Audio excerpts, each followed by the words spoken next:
Okay. It looks like it didn't activate properly on the other end. So,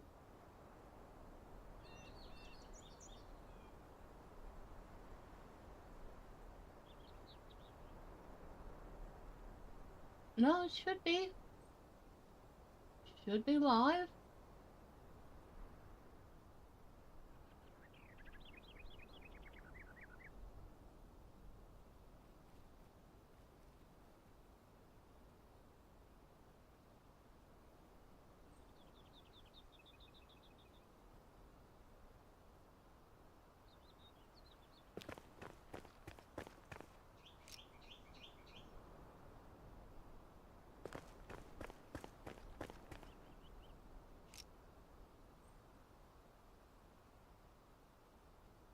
Drivable victim says. Nice game sounds.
Okay.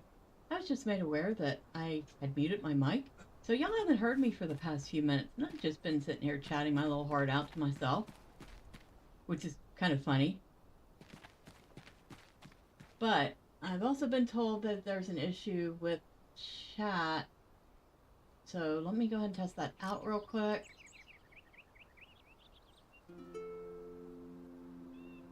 Okay, so that's fine.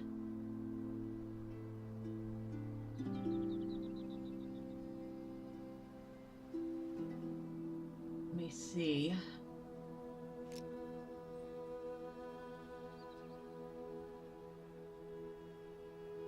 Drivable victim says. Turn off input director. Drivable victim says. Okay.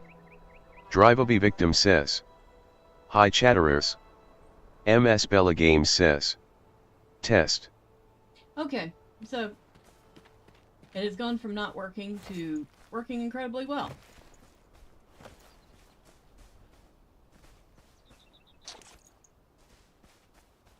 And I need to find a way to repair my one before we even attempt to take on that guy up there. He is big. Fortunately for me, around here somewhere, I do have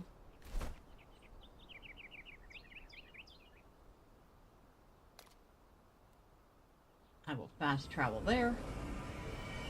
I think I have a bench there I can repair at, and then we'll head back out. I do. Okay, so we got that repaired. While we're here, I might as well dump some stuff off, because I have way too much junk on me now. A sharpened broadsword. Ooh, and a short sword.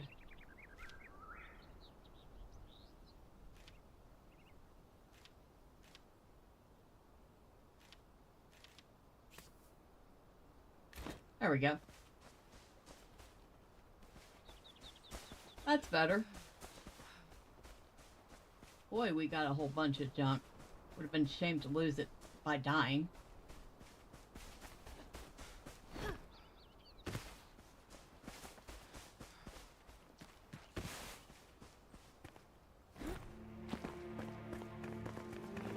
Michael Merdig says. Hello Bella. Hello, Michael. How are you? Hope you missed the majority of the technical difficulties I just had. Oh, we need to go this way.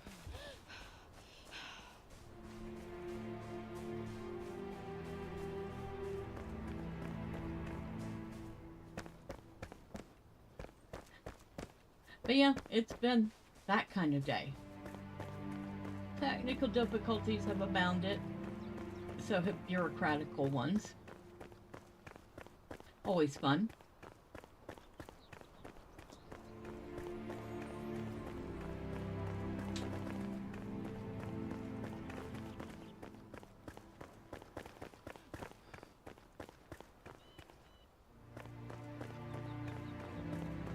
Alan Copeland says, "Good evening, Ms. Bella Games."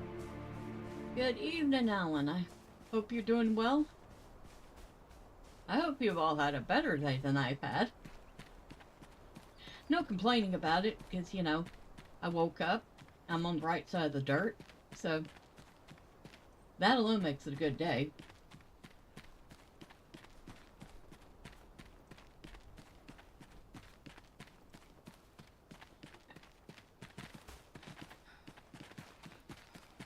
Alan Copeland says, "I'm great so far." Alright, so now, head back over here, and up on that hill is a very big guy we're probably going to die to. But since I dropped off all that stuff I gathered beforehand, well, at least I won't lose anything, except some time. And maybe I'll be a little annoyed.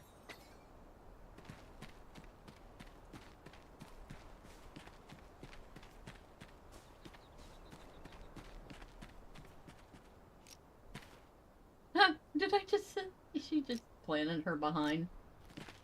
Michael Merdig says, "I found a great channel for game reviews. Lots to check out. One of the medieval build battle and survival is called Manor Lords." Oh, that sounds interesting.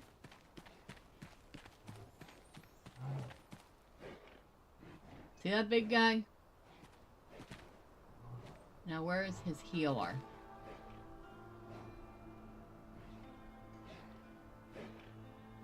Now I said something about using a rock.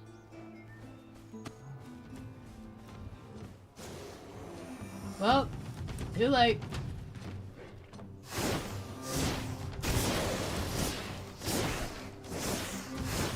Michael Merdig Yeah, says, nope.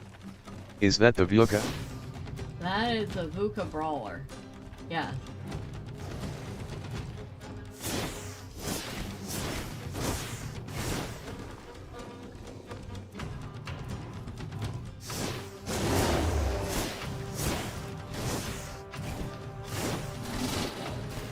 Yep, nope.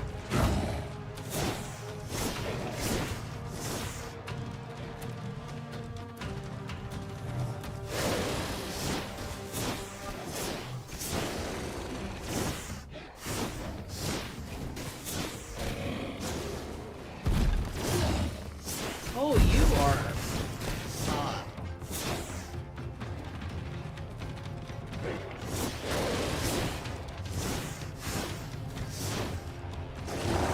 Yep, I know. Long Kong.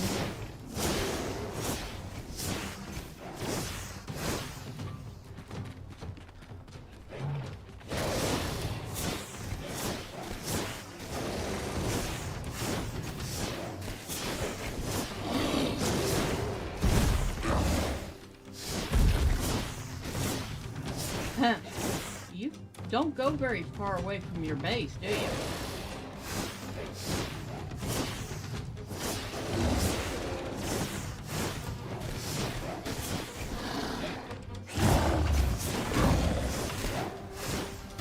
Unless you don't do much damage to your base either. Did you just get yourself stuck? Well, I'm not gonna say I'm sorry about that. You're the doofus that got yourself stuck in the fence.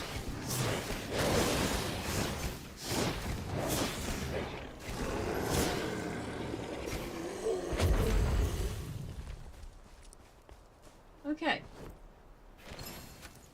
And we just looted his head. Oh wow, he's been busy killing lots of other VUCA. Well, it is a It is like a, what do you call it? An arena.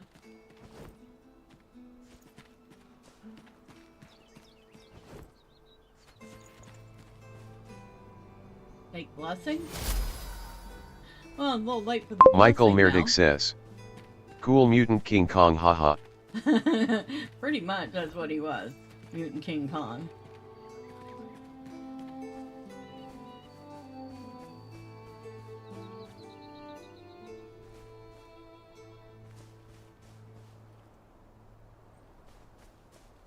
Why are you still glowing? I loaded you already. Yeah, he completely got himself stuck in the fence. That was kind of funny.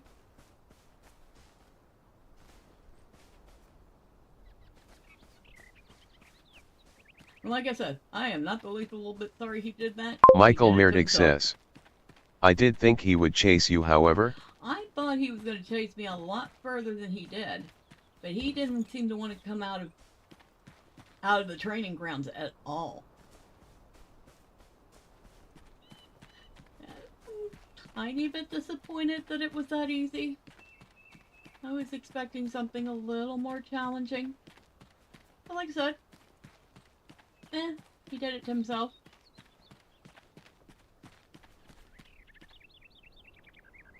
Let me check. I guess that's it, all to it. Or unless there is another part, which I don't see.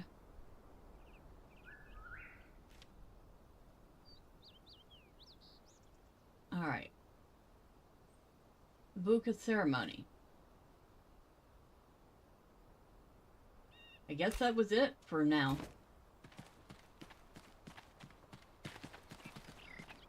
Still, it was easy. It was fun. It was funny. Michael Meirdig says, "Do you still have more of the map to open?"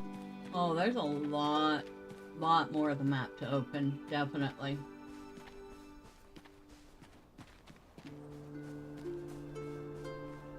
I do most of my playtime in the couple hours each week that we stream, so I haven't really, had a chance to explore much on my own. Now, where is... Okay, I'm going the right way.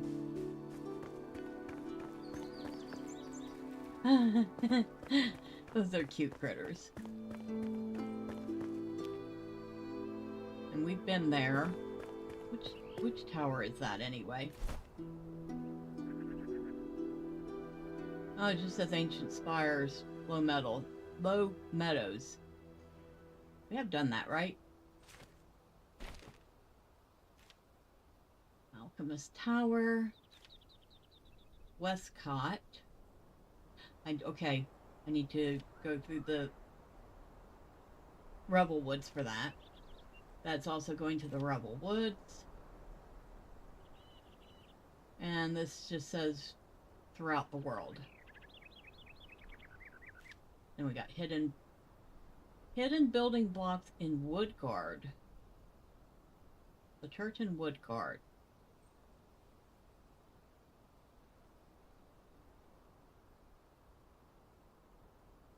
Woodguard. Wait a second. Where's Woodguard?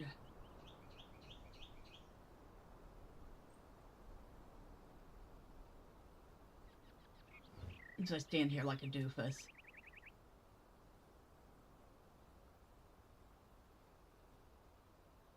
Okay, so I'm here. Maybe I should go back to my flame altar real quick, instead of just standing here like a doofus.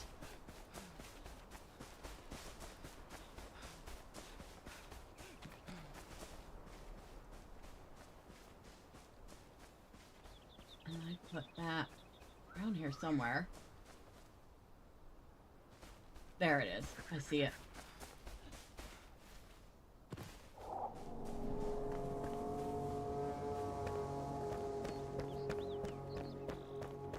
Yeah, whoever did the sound design did a great job.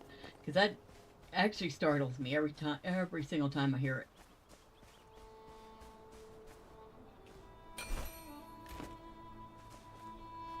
Alright. Well, while we're here, I might as well grab up some stuff to take back with me.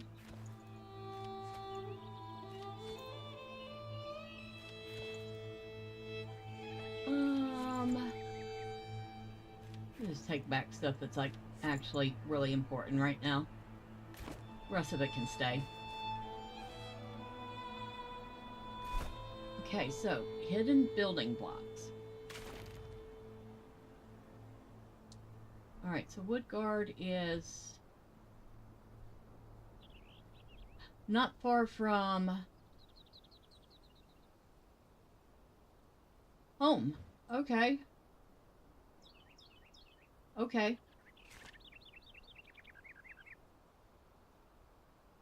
So we want to go ahead and set that active. And then we can port back here.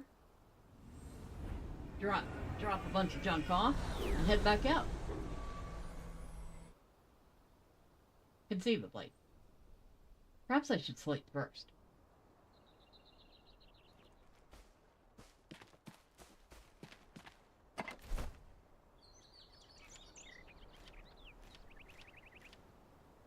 Vuka Brawler Head is a material. I wonder what it is used for. I have no clue. Hunter's bow. That's actually slightly better than that hunter's bow.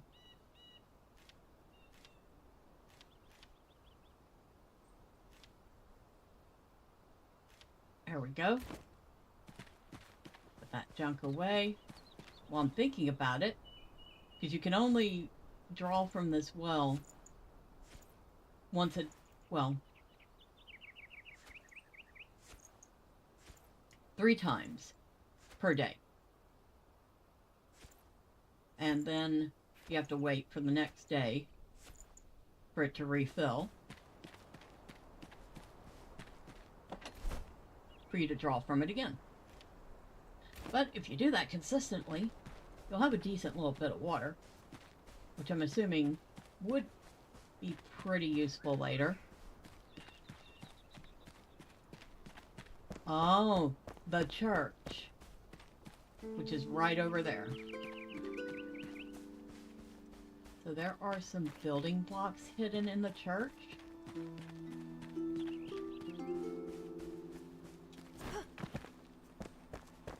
I've not seen anything suggesting building blocks in the church, but we could go look.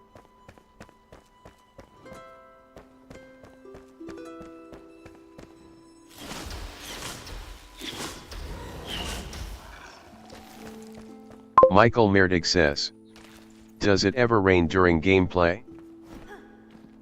Not yet. They are planning on adding weather to the game, but it's not in the game yet. Yeah, I'm gonna sleep here where some guy can respawn and kill me. Sure, why not? Location below.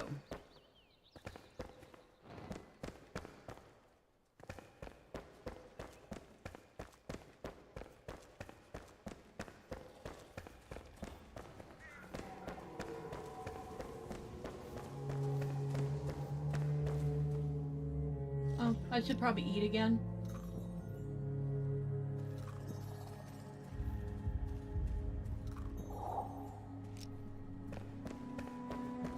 So they're hidden in here somewhere. Yes, location reached.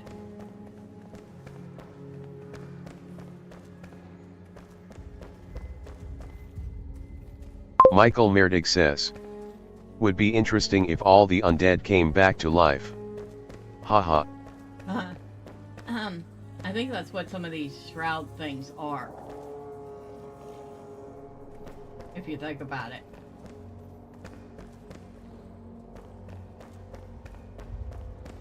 know it's not in there. Location above. Okay, so it's not that.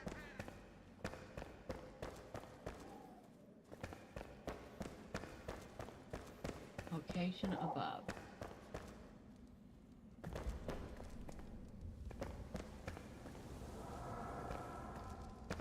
Okay.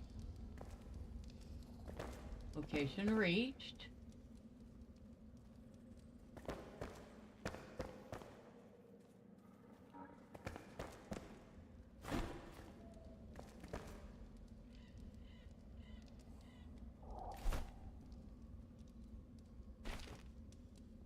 The church in Woodgard hides building blocks inside. The villagers wanted to use the blocks to repair the roof. Find the blocks to obtain new building material.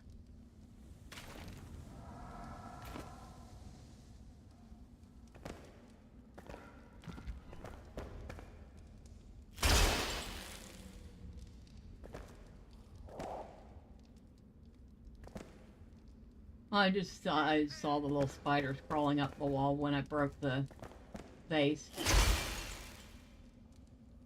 It kind of makes sense. Right.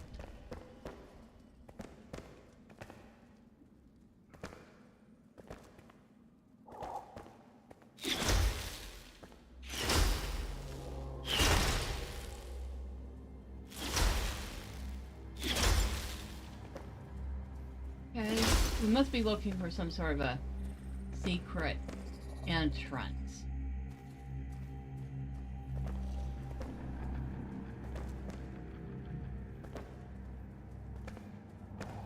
Or we have to get to it from below.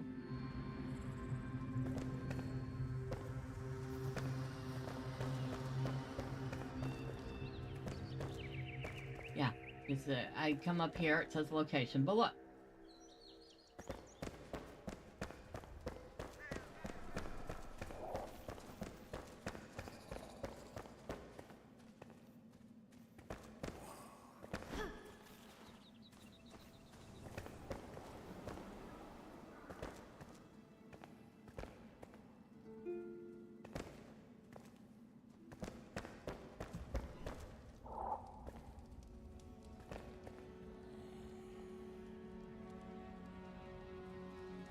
I don't see any openings.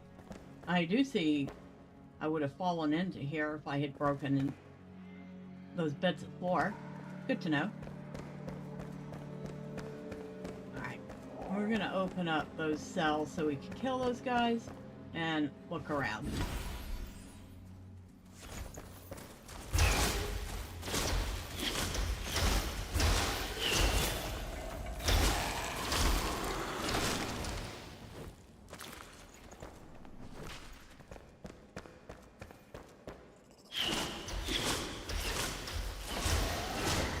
I wasn't expecting him to come rush me like that.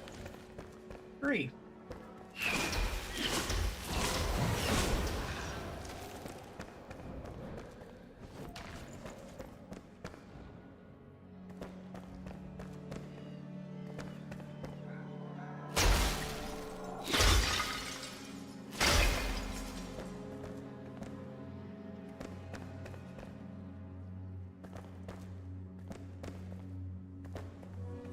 Location above.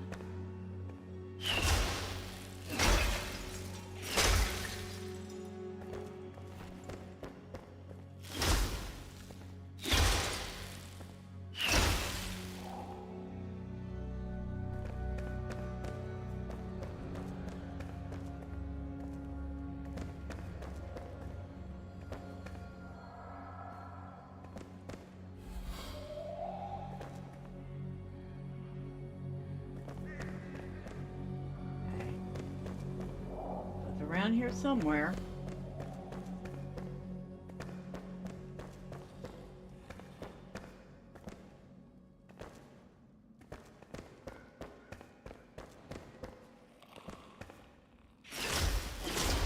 You're late to the party. And you're dead.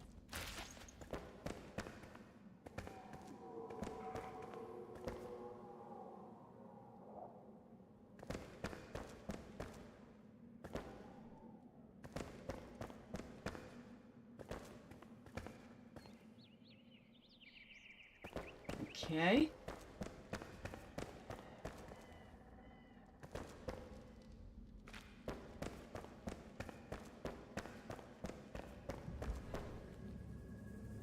So it's in this area somewhere. But where?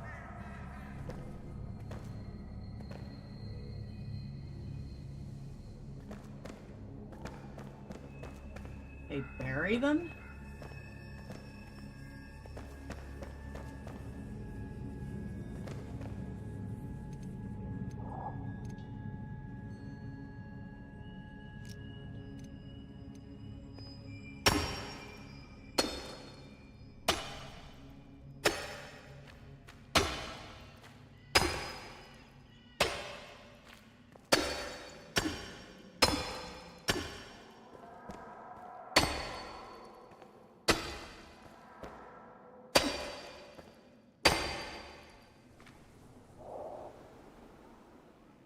I don't see anything.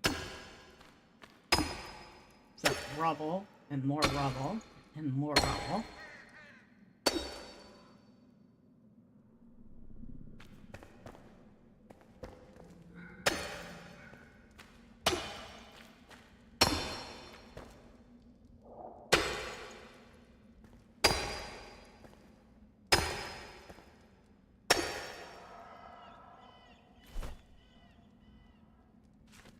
Go ahead and see if I can eat that. I can.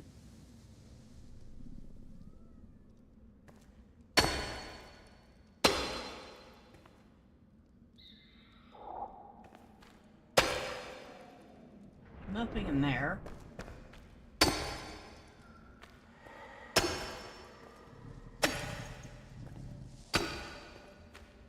It's probably going to be the most obvious thing ever. And I'm going to find it and I'm going to go, dirt. That was so obvious. That even I should have gotten it.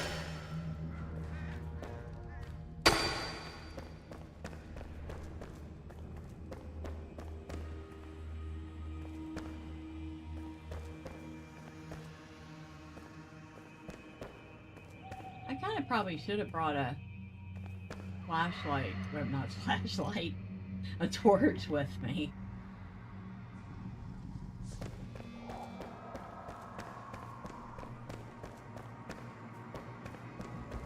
I don't even think I have the materials to make one.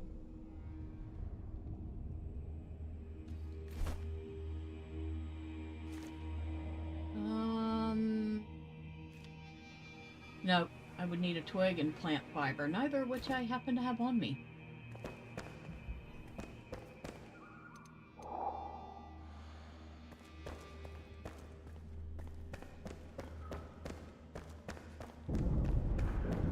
Location above.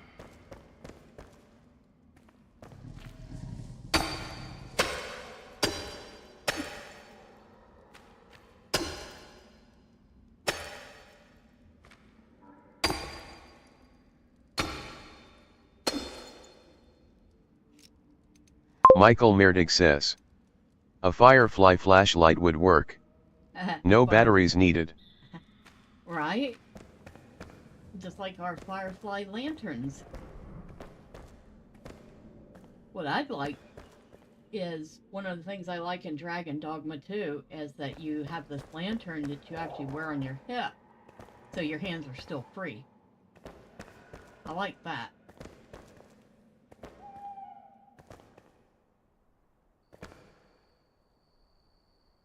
I wonder if I'm looking for something that's not actually inside, but outside. And just outside the wall here.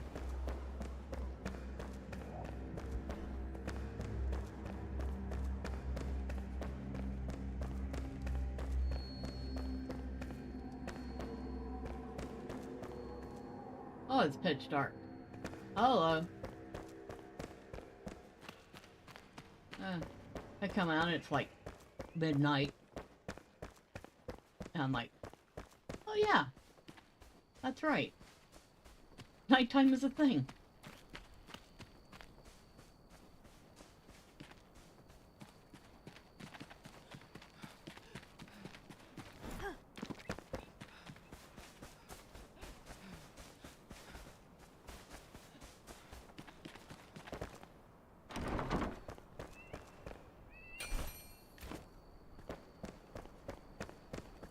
Yeah, I kind of wish the NPCs did more than just stood around. Because I'd like to actually have a reason to build them a nice little house with their own beds and chairs to sit in. I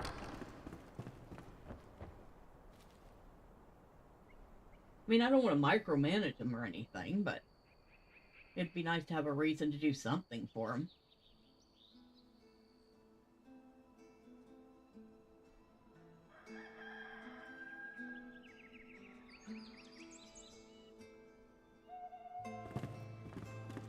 In fact, I'm pretty sure I'm going to get plenty of micromanaging in quarter two's Let's Play game. Which, oh, that's right, I have not put up the first episode of that yet, have I? It will go up this Sunday. I'm playing a game that was given to me by my friend Gus. It is called Against the Storm. It's got strategy, city building, simulation, management, fun graphics.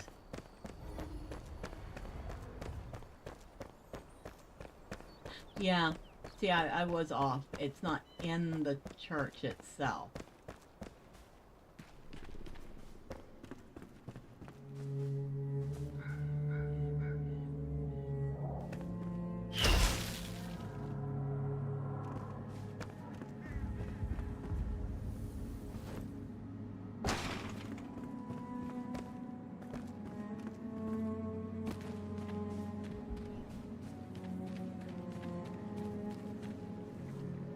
No?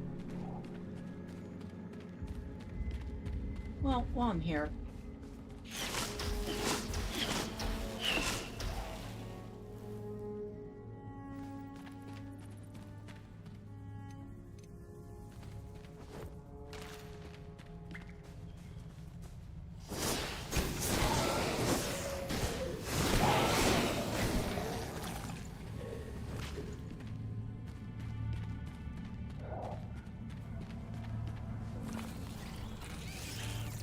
Michael Merdig says, I think I caught a review of that game.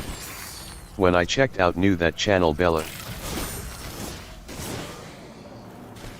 Okay.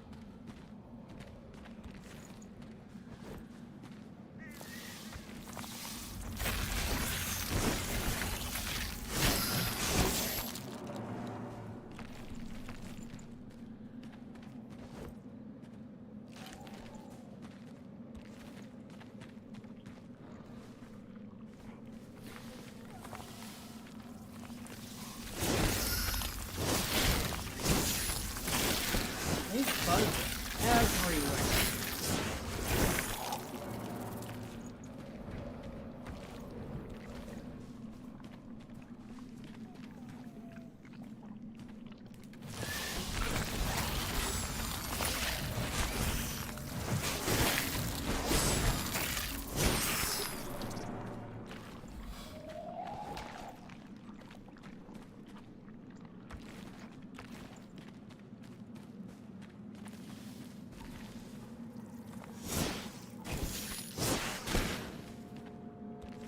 Michael Merdig says, it was an entire video on games like that. Like 20 to 40 different titles, I think. Okay. I mean, I haven't played too many of those games, but I might have to look at that video. I do occasionally like them. I have one game like that that's, like, Mars related.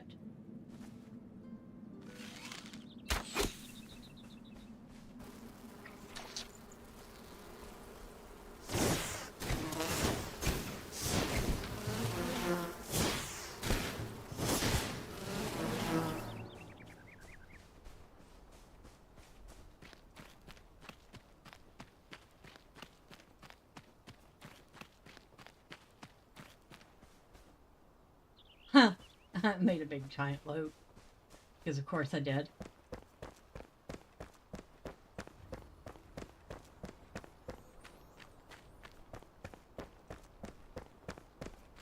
location below.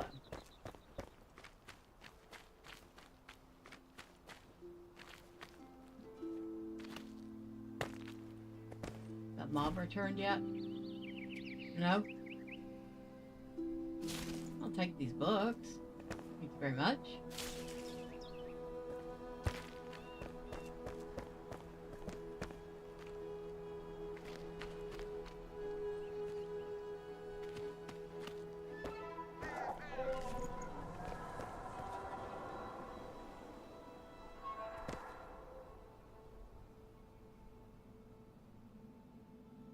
Huh.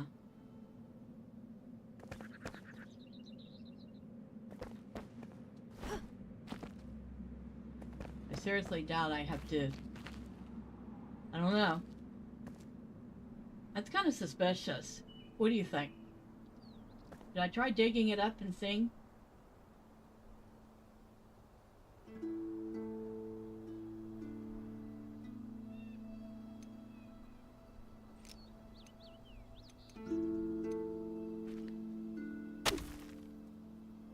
Uh-huh.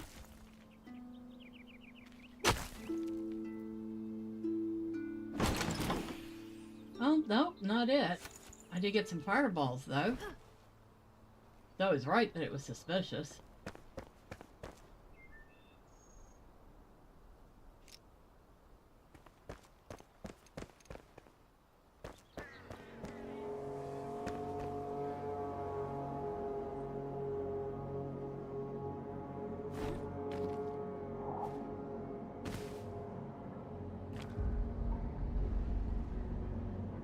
Location reached.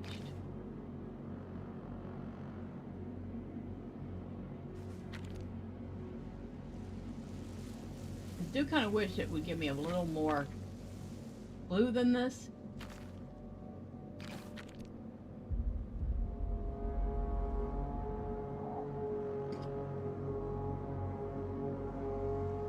Excuse me.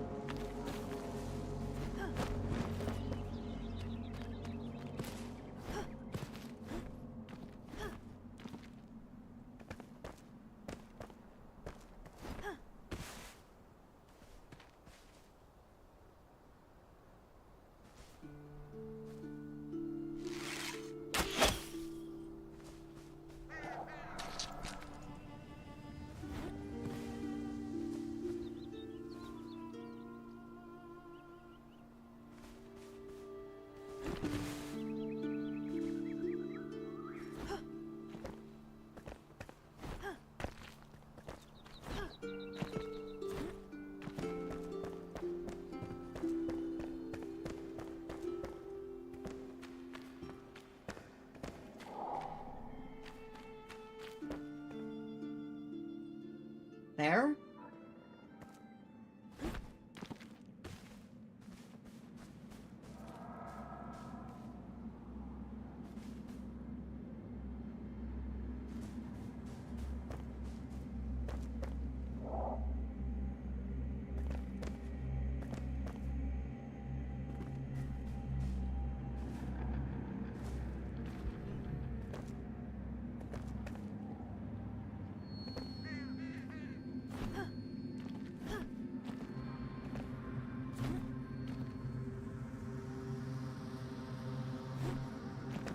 Anything here? There's a hole there, but I don't know how far. Oh, I think it's a doorway.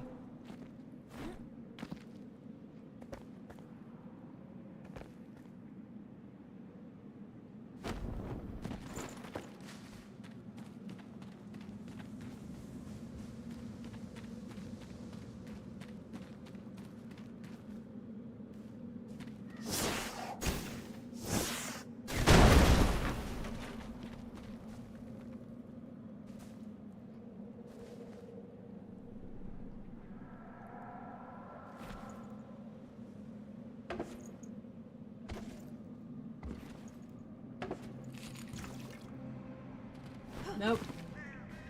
Nothing there.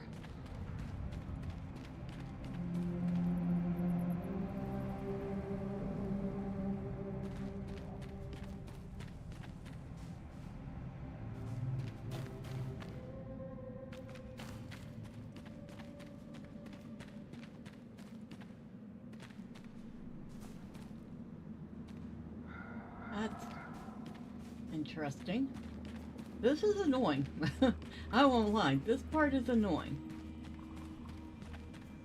Hello, sheep. Funny thing is, I've noticed that the animals don't seem to be affected by the shroud. The people did. The ancients apparently were. But the animals seem to be fine.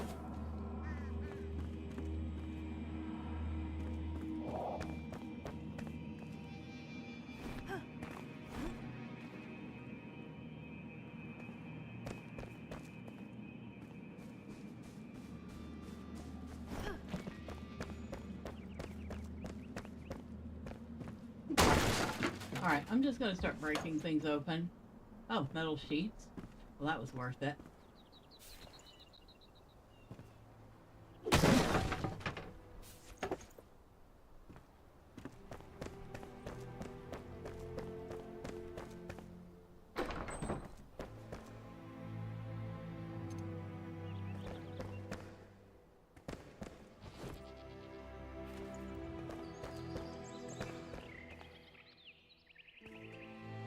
Yeah, I'm gonna sit down next to the dead guy. Yeah, no, I don't think so.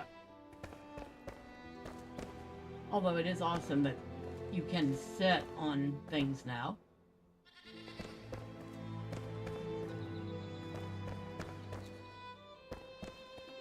Michael Merdig says, Bella, the name of that great video game channel is Gamer Zach on YouTube. Gamer Zach? As in Zachariah?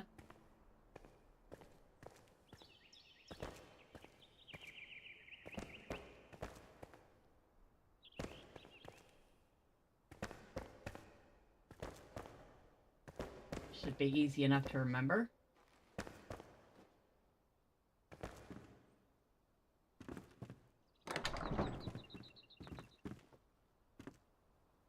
Oh, there's a chest in here.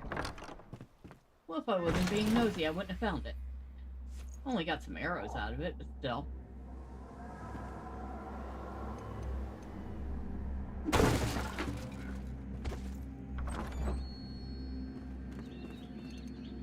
Michael Merdig says, he reviews any and all video games that are being released or in development. Well, that's pretty cool. That's more than a lot of us can do.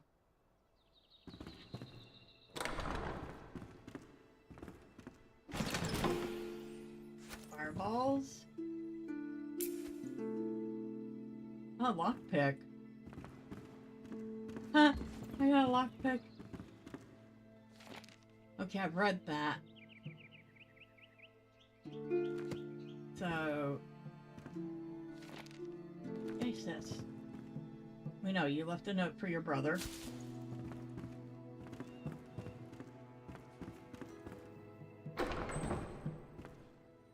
But that's a big bathroom for medieval times. Oh, good grief. In fact, I think this is almost as big as Michael Merdig says, my bathroom. It helps me to know what I would want to play. With so many games out there. Yeah, well, I do follow several gaming channels myself for the same reason. Because there's a lot of games and limited resources and limited time. And some games, well, they're just not worth the resources or time.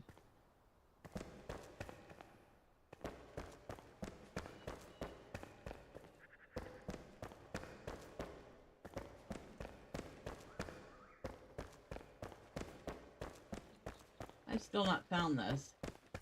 And I might actually have to look up on a guide on where it's at. It says the church. Hiding in the church. Wait a second. Yeah, but it said go below, not above. Ah! Ouch. That hurt.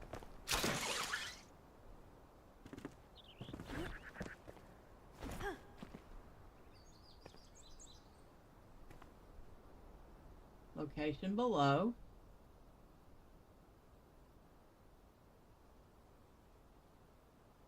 But they wouldn't have put that there unless we were meant to use it for some reason.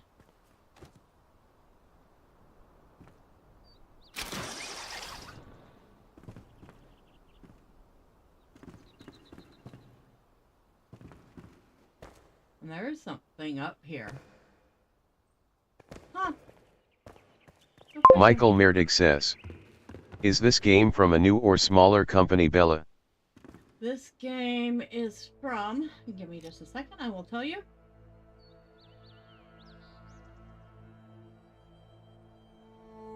It's from a company called King Games. I hadn't heard of them before.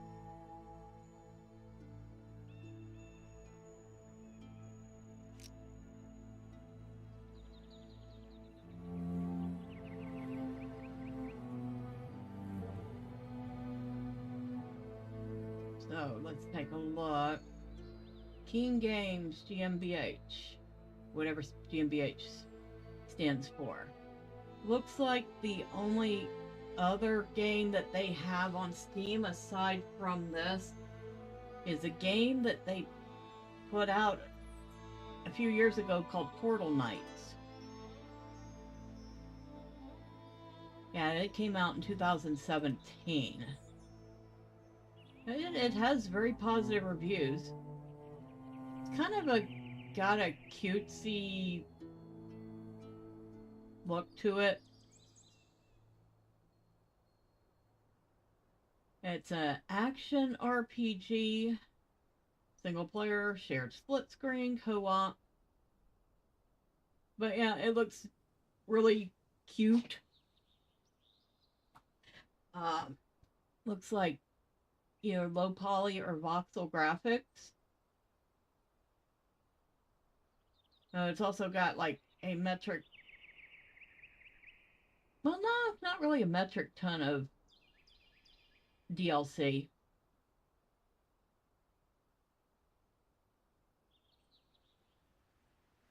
So if you bought the game and you bought all the DLC for it, it'd be under $30, right around $30. Well, good to see that they don't rip people off even with when they do add DLC.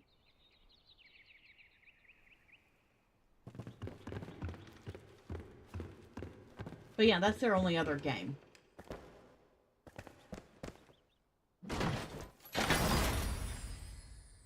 It kept saying, look below. It wasn't below. It was above.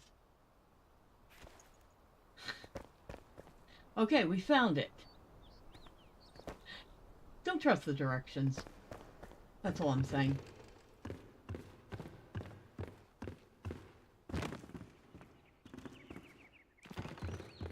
Nope, down. Thank you.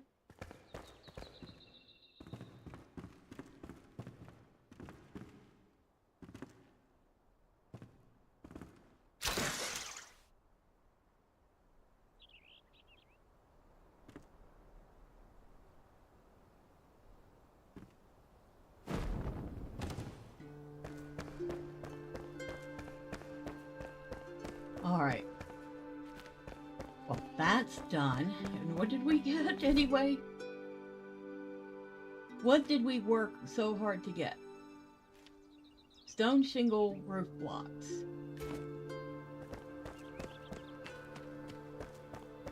I actually was kind of hoping for the baked clay blocks that are on these buildings. Those are nice. Those are nice in real life too. Expensive AF to maintain, but they're nice. Which is why most people just use asphalt shingles. Or metal roofs. But I tell you what, when you're down south, metal roofs can be a bear.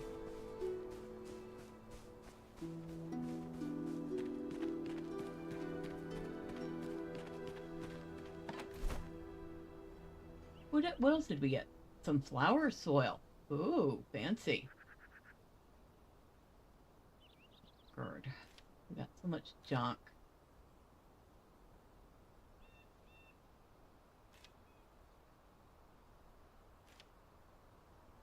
Got some nails. I guess I can't call that junk.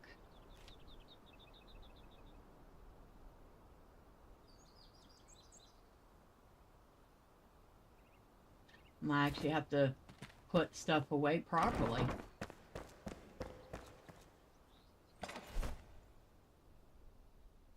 And I see you waving at me. I don't know what you want, but you can wait. Oh.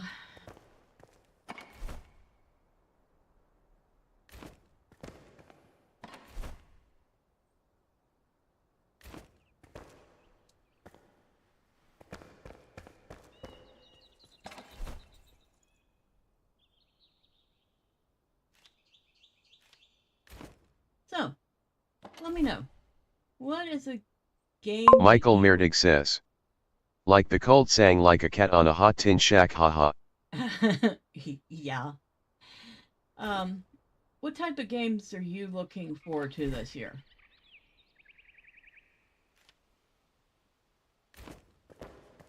Oh, flowers. Anything in particular?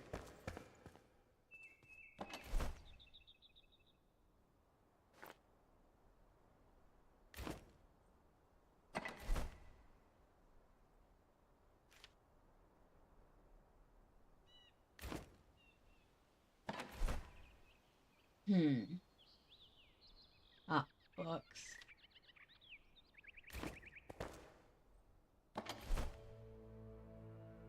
That can go in there. Far too much junk. The critter parts definitely go in there. I haven't seen a use for those yet.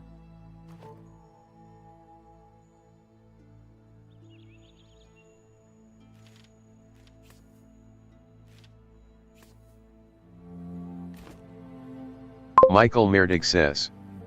First is Baldur's Gate 3. Zoria looks fun. Moaner Lords or a game like it for starters. Michael Merdig says. Manor Lords.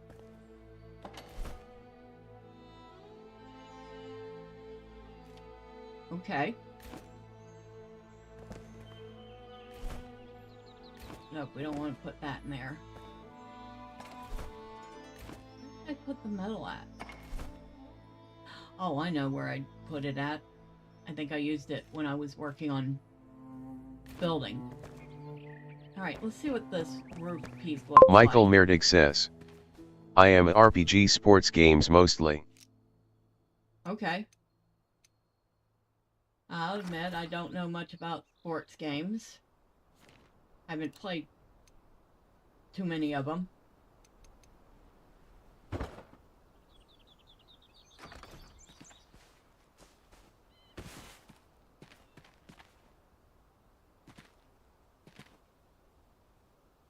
That's some pretty rough looking shingle.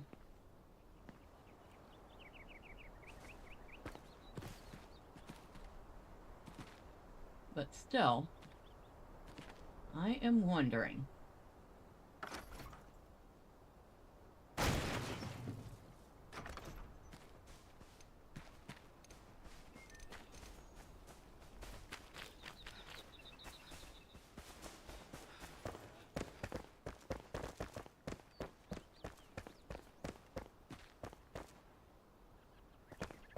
Hmm.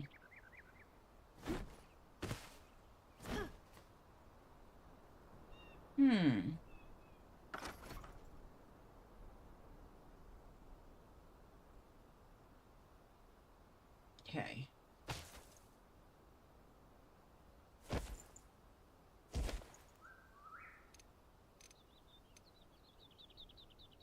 I think I don't want. I want those, the smaller one.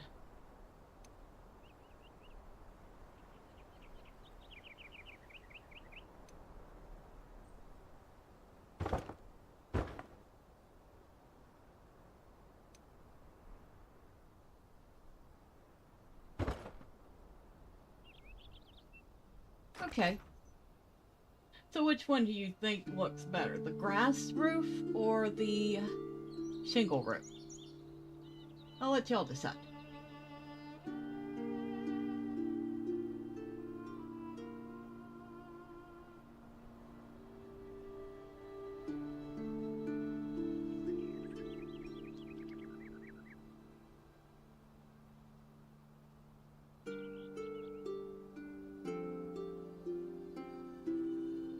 But yeah, I think mostly, I don't know if you would call racing games a sports game. Because I did play, like, was it Need for Speed Michael 2? Merdig says. But the build train survival real-time games with growing crops, defending civilians, creating tech, etc. look fun. Shingles. Shingles? Okay.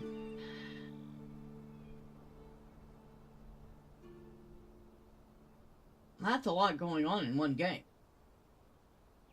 So you have real-time strategy.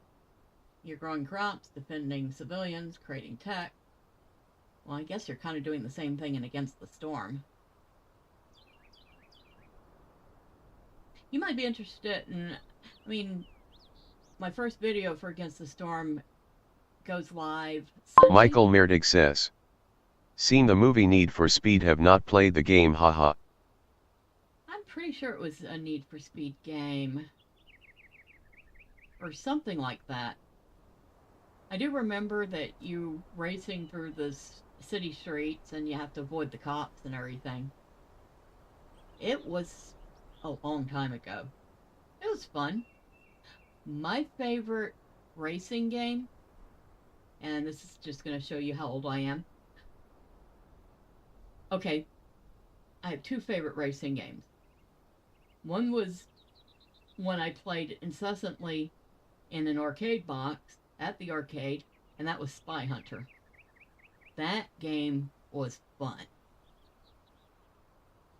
The other one was a little game that came out in, I want to say, the early to mid 90s. And it was a little controversial back then. Because part of the gameplay loop was running over civilians. It was called Carmageddon. And it was an absolute riot.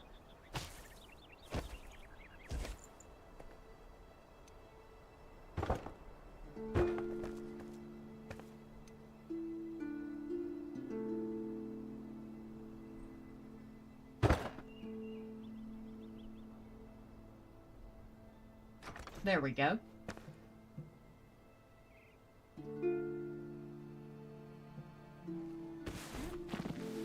Woo! I did not want to fall down.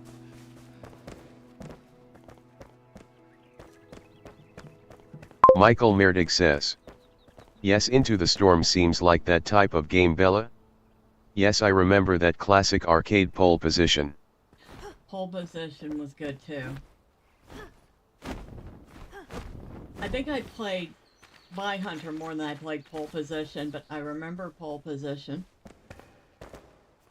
But yeah, Carmageddon was like, I think, my all-time favorite car racing game. Although, I don't know if it was a racing game as much as it was like a derp. Derp?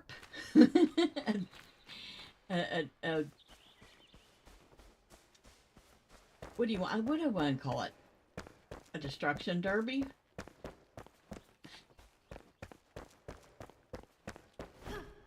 I've gotten up here before. There we go. Wonder if I can put a roof over this too.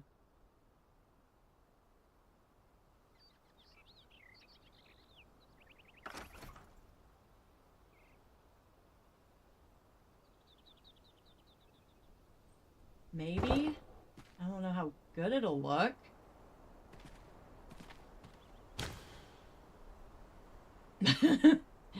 Oops.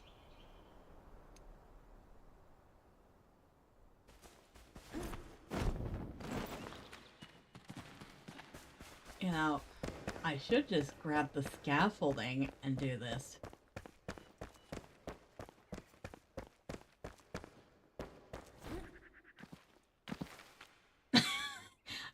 I give up. And it's getting dark, so I'll fix that later.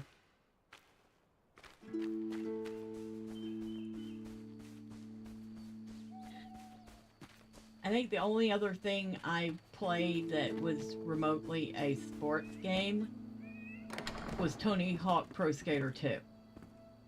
And I have to admit, I put quite a number of hours into that game. I really liked it, and I really liked the music.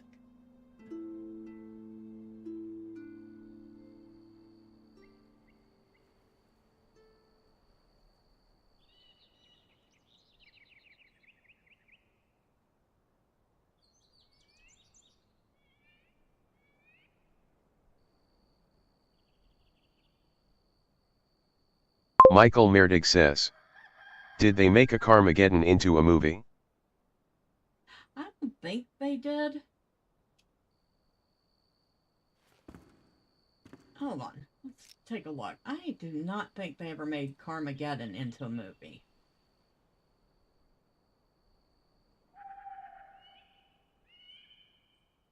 I don't think I can do that. Okay. Carmageddon. Okay, it was 1997 it came out. It was a vehicular combat video game. Michael Merdig says, makes me think of Twisted Metal and the Clown haha. So it came out in 1997. It was by Interplay Productions, or published by Interplay Productions. And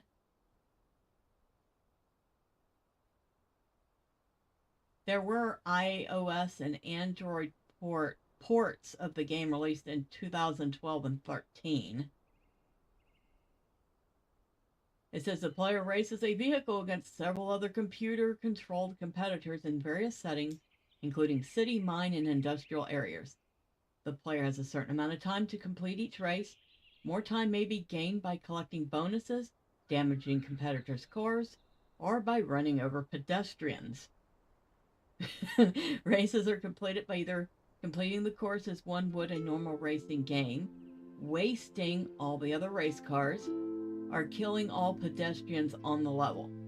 The game includes 36 racetracks played across 11 different locations. The game features 3 instrumental remixes from Fear Factory's album of 1995, Demanufacture. And like I said, it was a hilarious game. Now, I think it did get a sequel,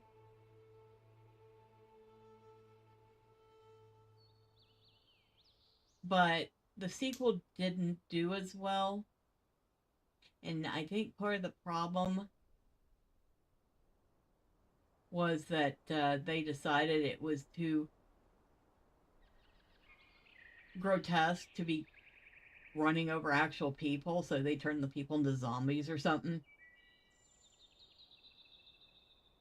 There's a reboot of the series called Carmageddon Reincarnation.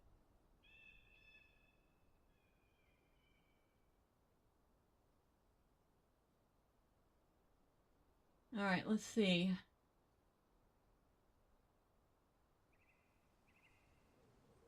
Michael Merdig says, wasn't it like a demolition derby but with people added? Pretty much. I said it was a race, and you won either by completing the race in under the time limit, destroying your competitors' vehicles, or running over all the civilians. And I remember there used to be things like if you got some really good scores killing those civilians, it would do things like, was it cunning stunt bonus? And I was actually about to swap some letters because we usually called it a stunning C word bonus. I don't think I can say that on YouTube. A see you next Tuesday bonus. That's what we called it.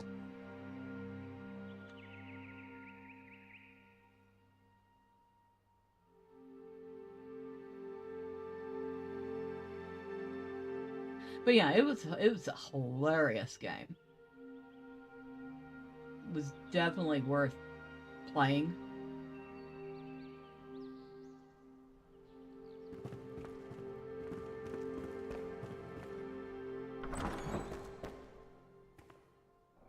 And like I said, Tony Hawk Pro Skater 2 was pretty much a riot too.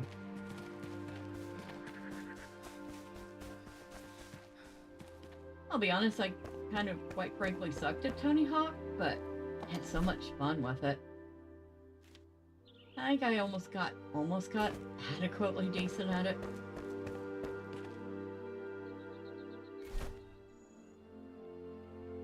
So let's see, we still have the Alchemist Mortar, which is hidden in the Alchemist Tower in Lone Thistle, somewhere below the surface. The Hunter's Hand Spindle, which we have to travel through Revelwood to reach Westcott. So that is... Michael Merdig says, Tony Hawk does some awesome skateboard tricks.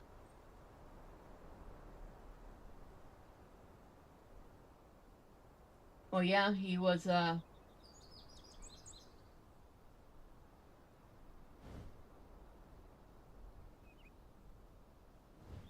he was definitely the man. If you wanted to see some, really awesome tricks, he was definitely the man.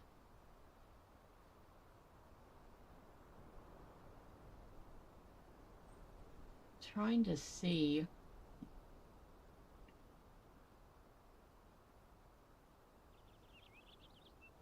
See, I don't have... Michael Merdig says, you could die in some of those half pipes, haha. Yeah.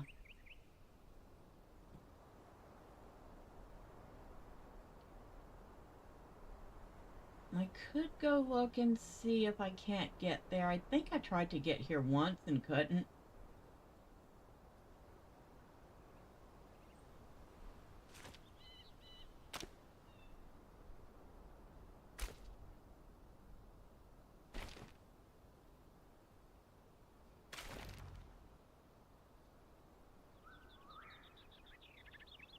No, that's the Alchemist Mortar. Reclaim the Wilderness.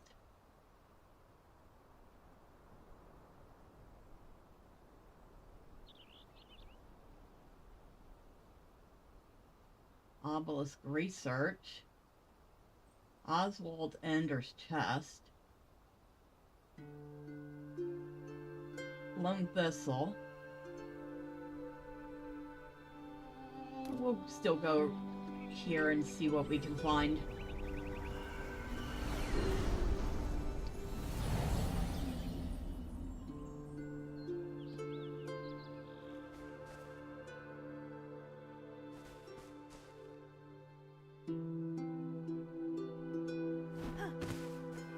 I must have put that there for safety's sake. I don't think I could cross here for some reason.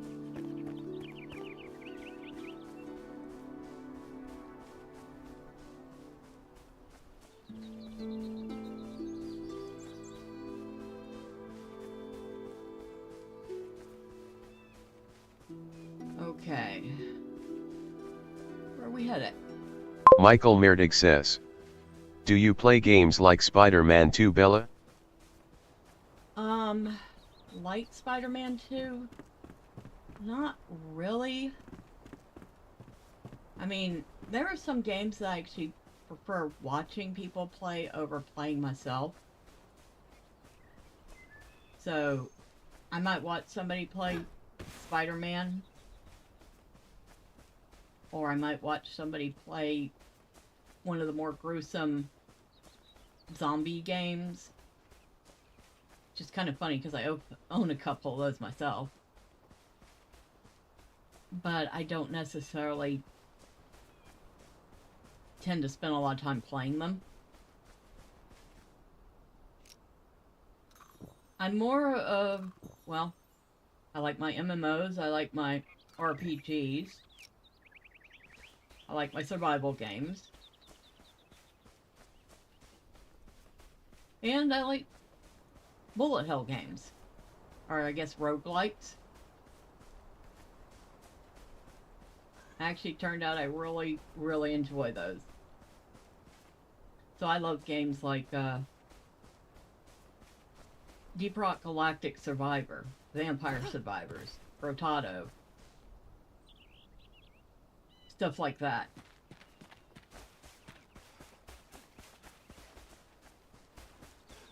But that just kind of reminds me of the old days when you would put your quarter in at the arcade, you'd play the game until you lost, and then you had to put another quarter in to start over.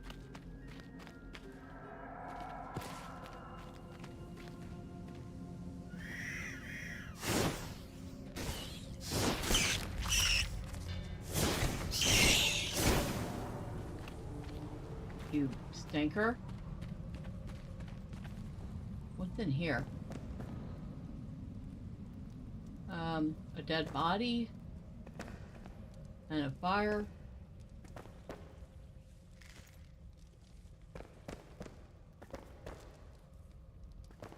Okay. Kind of depressing.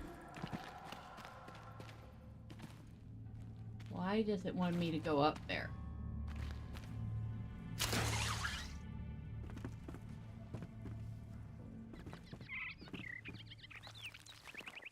Oh! Hi, what the heck are you?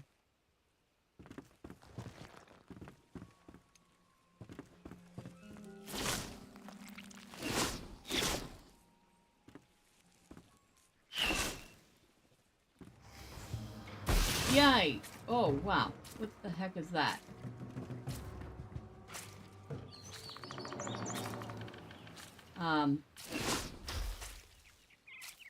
It's like sucking my face off? Okay. I've never seen this thing before.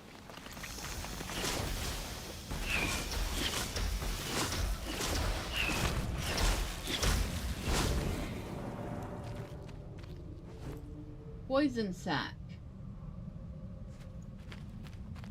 Well, that's something new.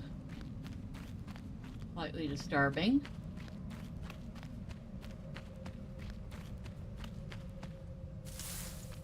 Some flax.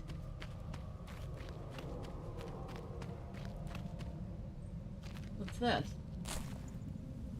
Some plant fiber.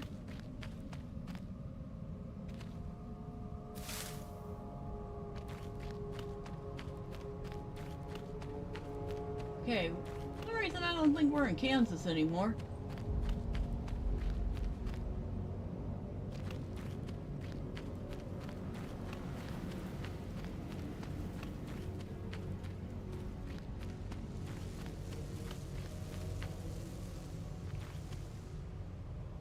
I keep hearing bees, but I don't see them.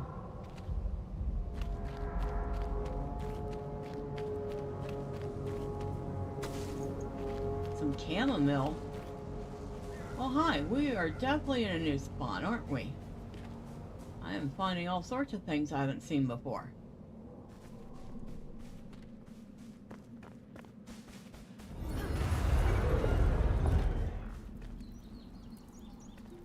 Hello. Some bone meal.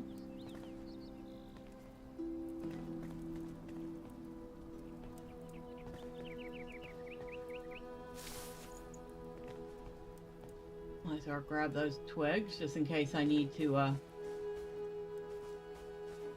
make a torch.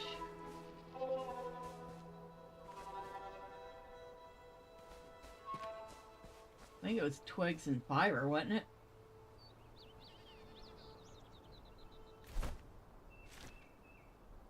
Yeah, twigs and plant fiber.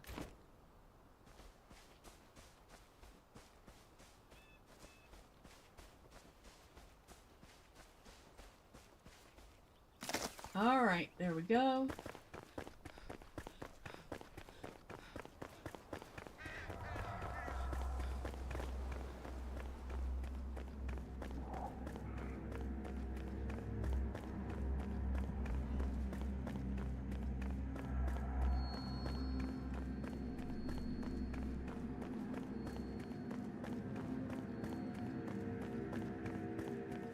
I have no idea where we're going. Except, apparently in the right direction. Maybe. You. Shroud liquid. Okay, so these little mushrooms have shroud liquid too.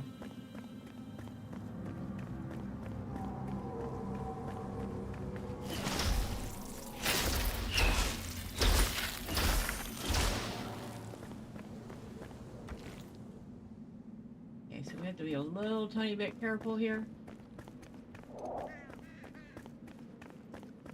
Mobs are starting to get up there in level.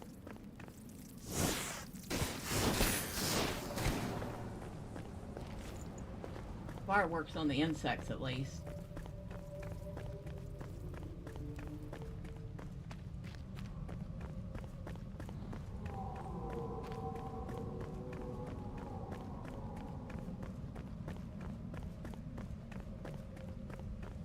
Huh.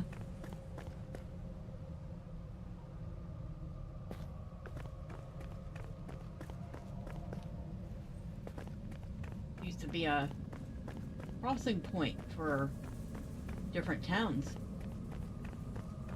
Complete with a well right in the middle of the road.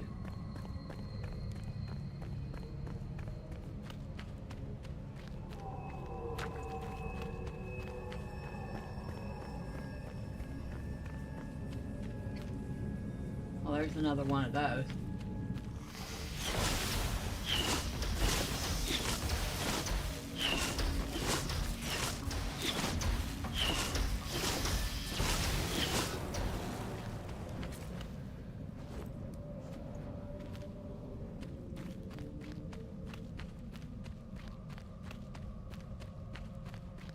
This must be the Rebel Woods.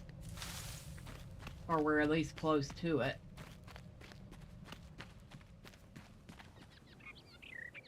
Huh, there's a beehive in there.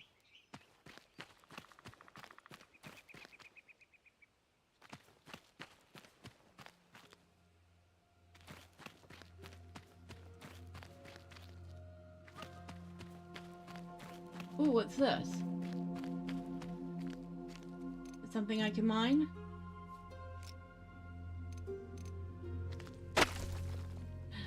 Clay! I have found clay.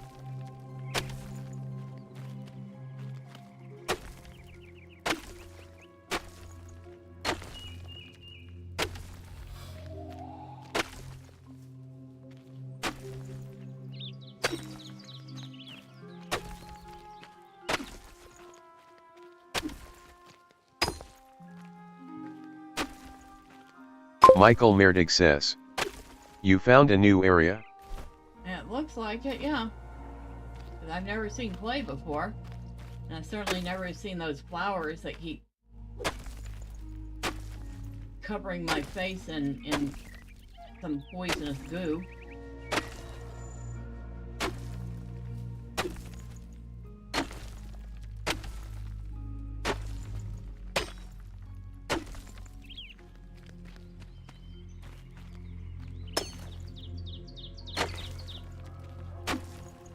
How much do I have so far?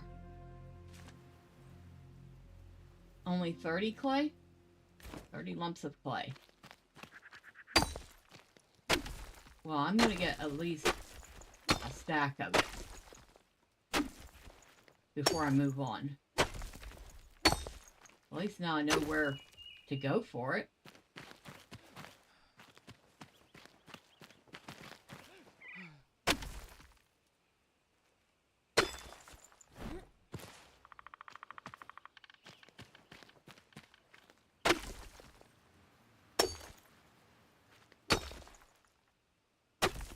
Now, I would think that clay would be closer to a source of water.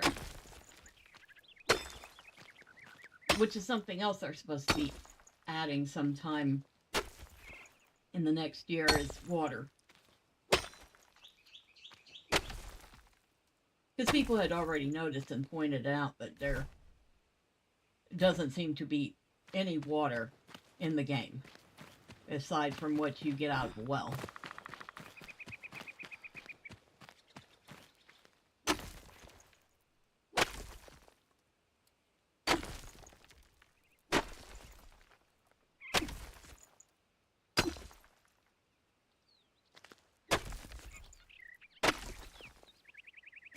Michael Merdig says, are you still working on your homestead build?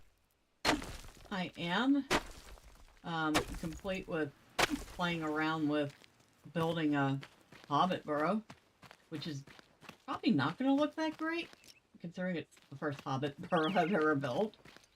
But I'm having fun doing it. Alright, we got a stack of it for the moment.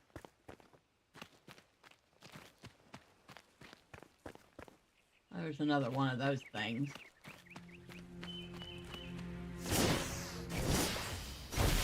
Ouch. Do you mind putting that?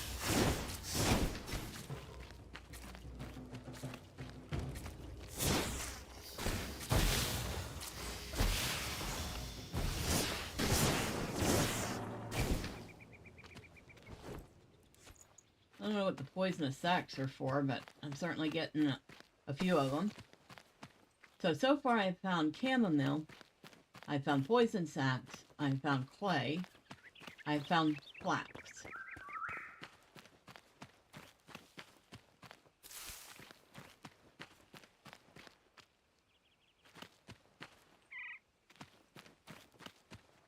Oh, it like it used to be some sort of a bridge.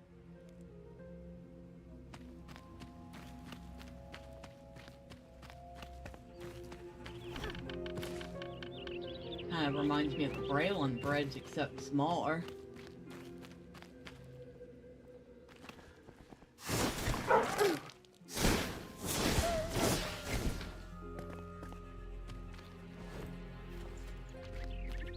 What do we got over here? Oh, you coming? Come on, come play.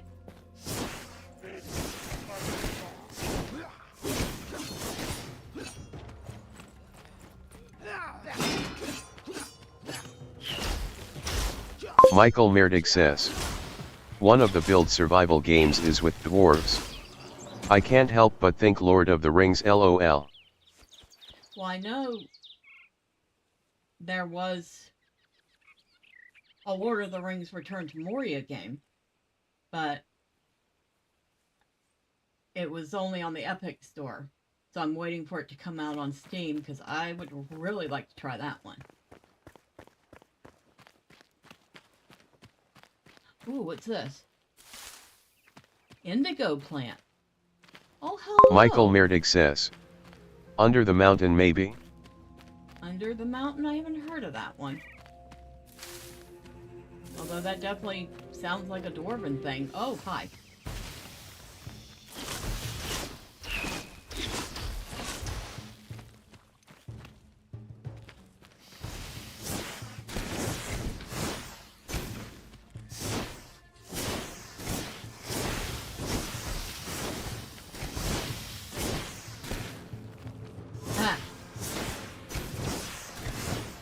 I'm using the tree as cover.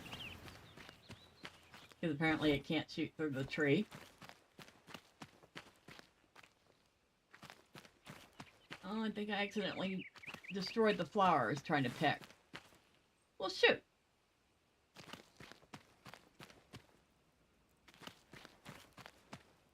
Oh, well.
Oh, for a second there, I thought that was all,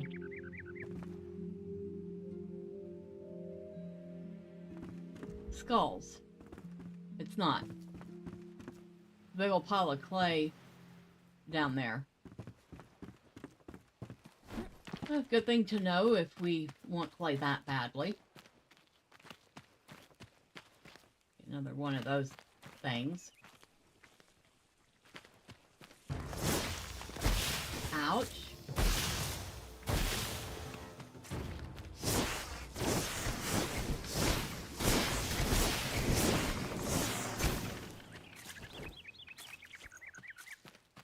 I like to figure out how to get that thing off my head when it gets thrown on.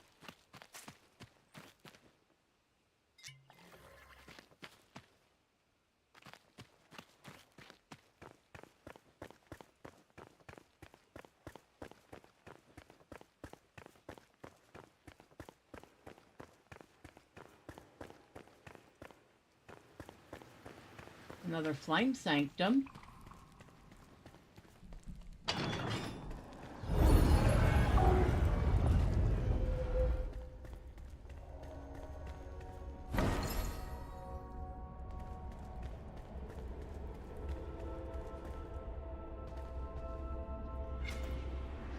Some copper bars.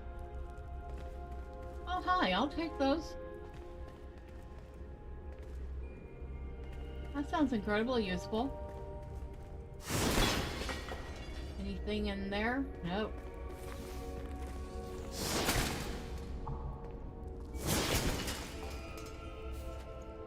I got some salt out of that one. An experience. What? Wait, what? An experience scroll. The most different experiences gathered and described on a scroll. Gain a small amount of experience upon absorption of the content.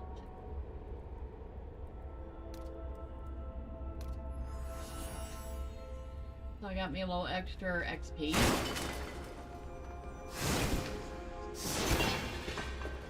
I mean, I'm not complaining.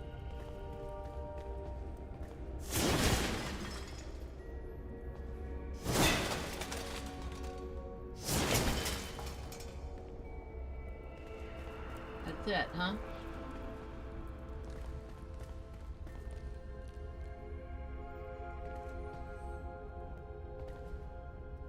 You know, those would have been very pretty benches, but also not real comfortable. I don't know about you, but I don't usually like planting my behind on cold, hard stone.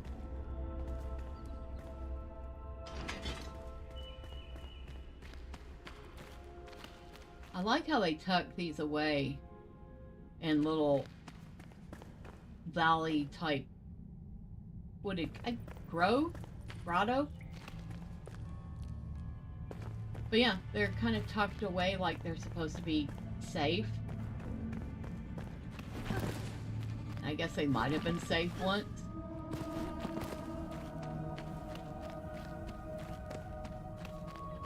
I would hardly call them safe now. Alright, what do we got here? Tomatoes? Strawberry. Whoa. Okay, now we just found another new plant. We found strawberries.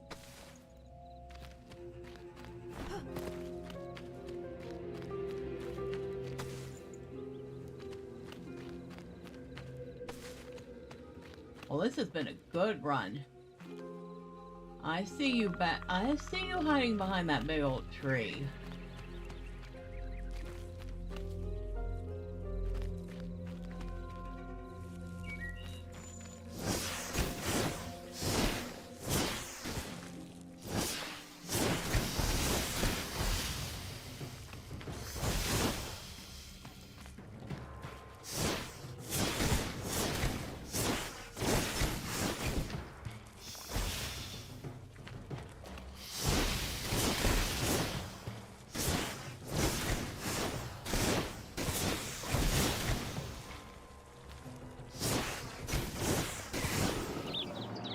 Alright.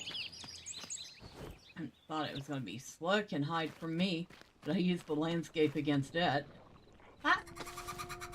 More chamomile. And you know it's nighttime because it just got so pitch black.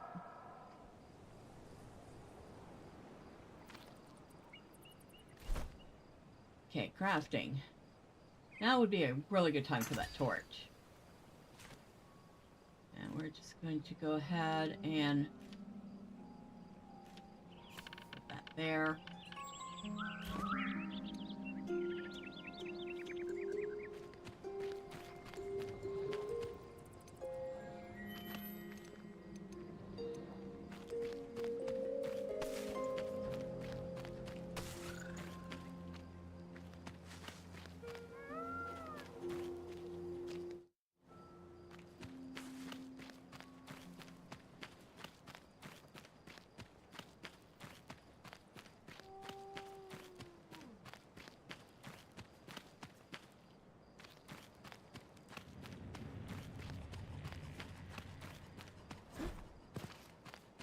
You know, I really do appreciate little small studios like King Games for putting out some fun stuff.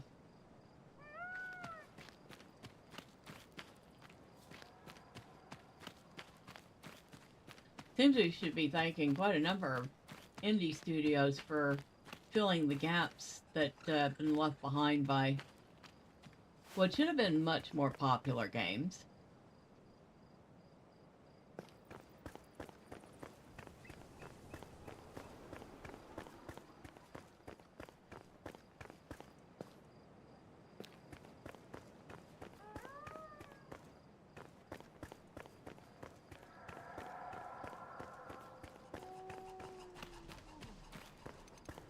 Michael Merdig says. Yes, lots of fun and creative things out there to make game with. Yeah. I mean, I've had fun with a number of them. Michael Merdig says. Games. There's a little survival space game called Drift, which I've had fun with. It's still a work in progress, but what was in there the last time I played was a lot of fun.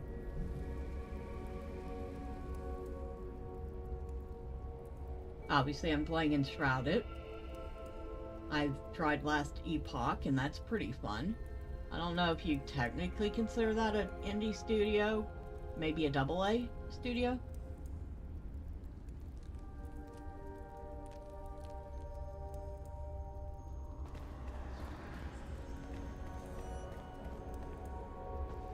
But yeah, there's so many. I mean, we've been spoiled. Michael Merdig says. So do you follow any sports teams, Bella? I am watching here and checking how my teams are doing, LOL. I'll be honest, I haven't really in the past couple of years. I used to casually keep up with the NFL.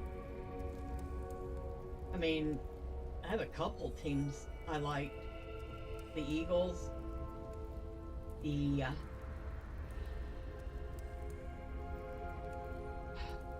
Eagles, the Jaguars, the Saints. Hey, I'm from Louisiana, don't laugh at me. Not the Oilers. What was the other Texas team? I can't remember, which is a crying shame. Cowboys. And the Steelers.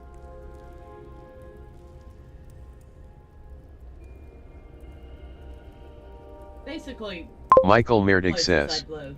It is amazing how many companies are creating these days. It is really interesting.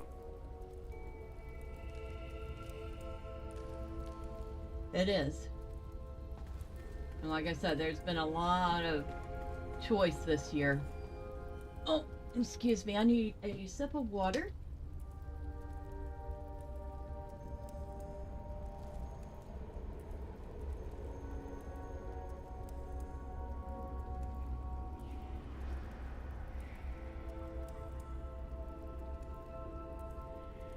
There have been a lot of fun little things while she's in here safe. Let's take a look at my Steam library. So there's been Baldur's Gate 3, which I have to get back to. I've kind of put that on the back burner for a bit, but it has been a lot of fun.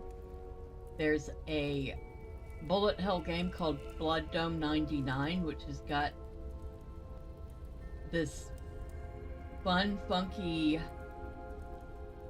pixel graphics with kind of an 80s/90s color theme. Like, probably 80s because it's like almost neon. And a theme that almost sounds like they took inspiration from The Running Man. Hilarious stuff. Of course, there's Deep Rock Galactic Survivor. There's the game Drift I was talking about, which is made by one guy,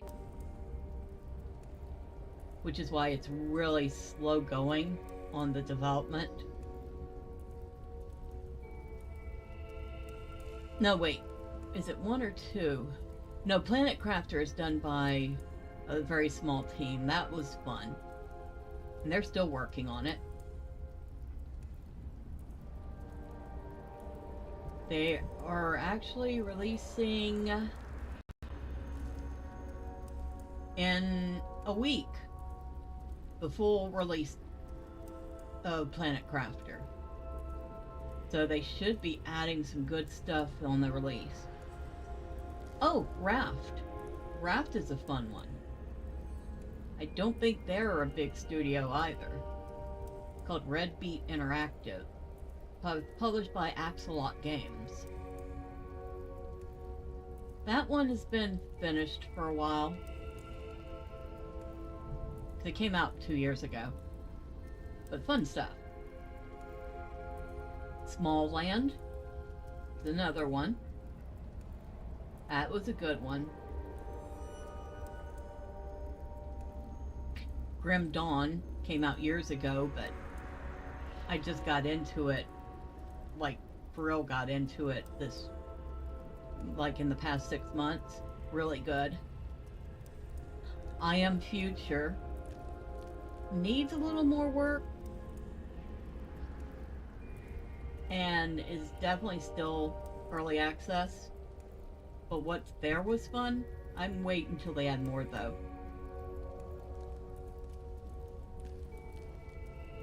And as for things that are coming up, let's see what's coming up. Go on my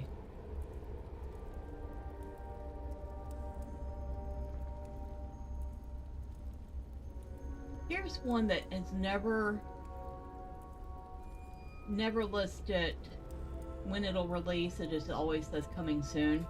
So I don't know if it's ever actually going to release. If it doesn't, it would be too bad. It's called Return to Nangrim. And it is a dark first-person fantasy adventure with survival and RPG elements.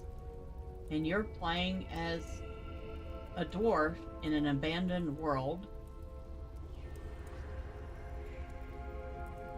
And the demo, which is no longer available, I got to play some of it, and it was pretty good. But like I said, if it never comes out, it would be... actually, would be kind of a tragedy.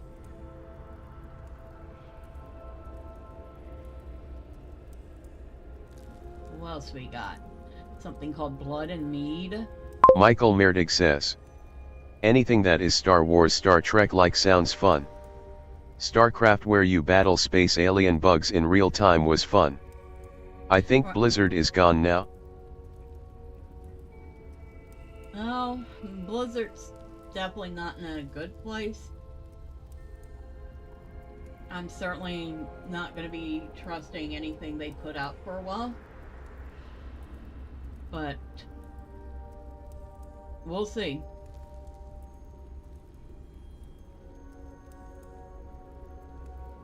Here's one called Blood and Mead. It's a platformer but it's an action adventure platformer in 2D.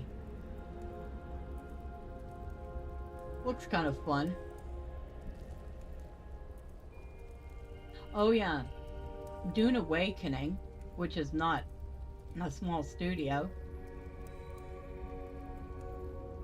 That's a AAA studio.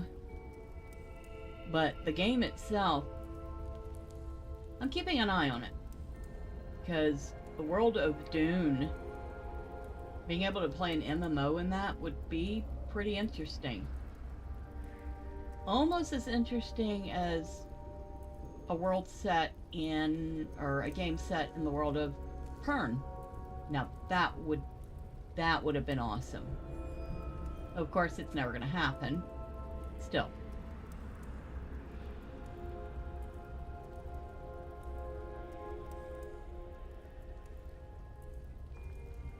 Here's another one that just says to be announced. It's called Blind Descent, multiplayer open world survival adventure game with up to 4 players set in the Martian underground.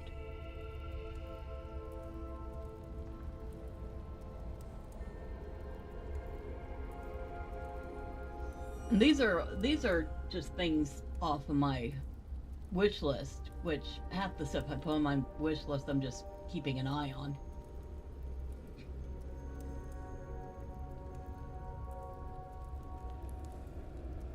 I seem to have a frog in my throat. Ah, here's one called Dungeon Voxel. Just says coming soon. It's a roguelike dungeon crawler where you try to survive in dungeons filled with fearsome enemies. And it's got these really cute voxel graphics and it looks like a ton of fun.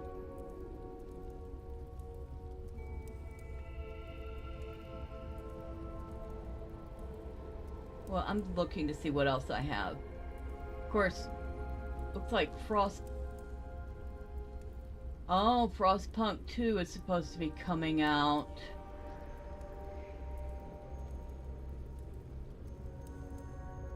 July 25th. I still haven't finished Frostpunk, so no use buying the sequel to it. At least not until I finish the first one. Oh, this game. Michael Merdig says, a couple of the survival build games have a Road Warrior vibe. I saw a review of Frostpunk 2. Yeah, I can imagine Frostpunk 2 having a little bit of that vibe.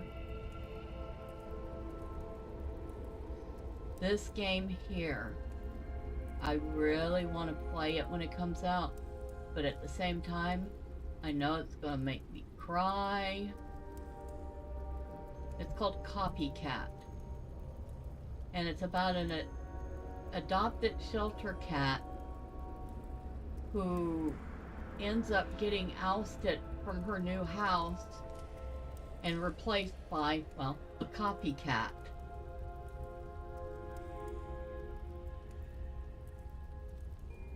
It looks so sad.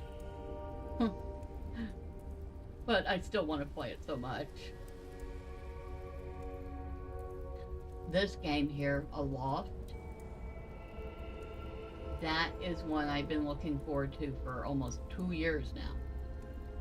It just says release date 2024. I'm definitely playing this one when it comes out, and I will either do videos or live stream for it. It's a co-op sandbox survival game set in a world full of floating islands. And it's pretty nice.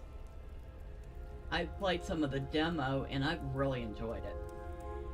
Michael Merdig says, funny, I remember people playing Stray. All I know is you play as a cat. Yeah, I played Stray too. Actually, it's I think the only game that I played to completion for videos, and it had a, I don't want to say a sad ending, but it was kind of bittersweet.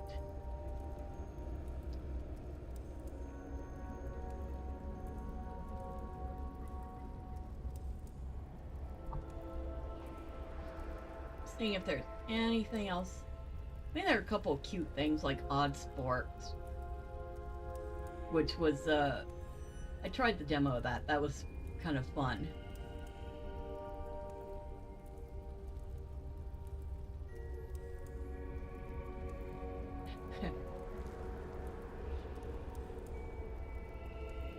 And then there's corny games like Blood, which kind of has that 90s cartoon aesthetic. So think Dexter's Lab or Powerpuff Girls. Kind of reminds me of that look. Michael Merdig says. Copycat sounds like a horror body swapping game, haha. Not quite. But all I know is that circumstances find the newly adopted cat kicked out of the house, and when the new owner returns, Michael Merdig says, yes, Dexter was funny. Dexter was hilarious. I remember watching that. And I really liked Dee Dee. Because she was always like, ooh, what does this button do? Boom! And then it would always cause some sort of chaos. I swear she knew what she was doing. She wasn't as dumb as she acted. Oh, here's a hilarious one. I don't know if I'll play this right away when it comes out, but I might play it at some point. It's called Yet Another Fantasy Title. And you're literally...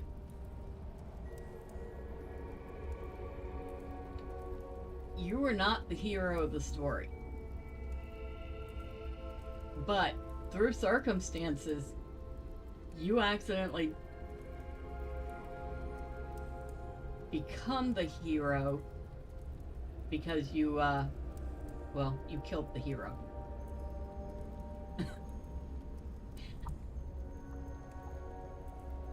So that one's going to be a ton of fun. It's by Atomic Wolf. Let's see if they've done anything before. A couple of things. Not too much. They did a game called Liberated back in 2020.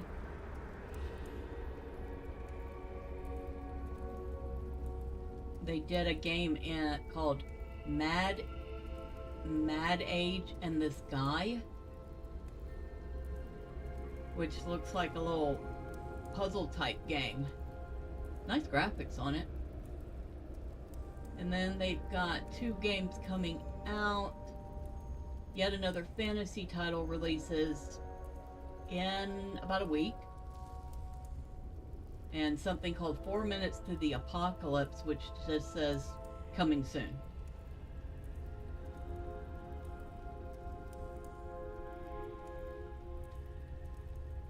Michael Merdig says, if you have a big brother or sister, ever funnier.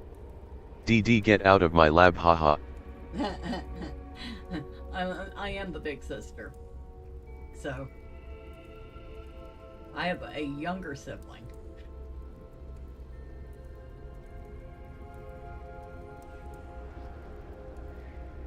Here's one called Ashfall, which I'm kind of on the fence about this one. I mean, it sounds like it would be fun, but it's also by NetEase, and I trust NetEase about as far as I could throw a boulder, which is to say not very far.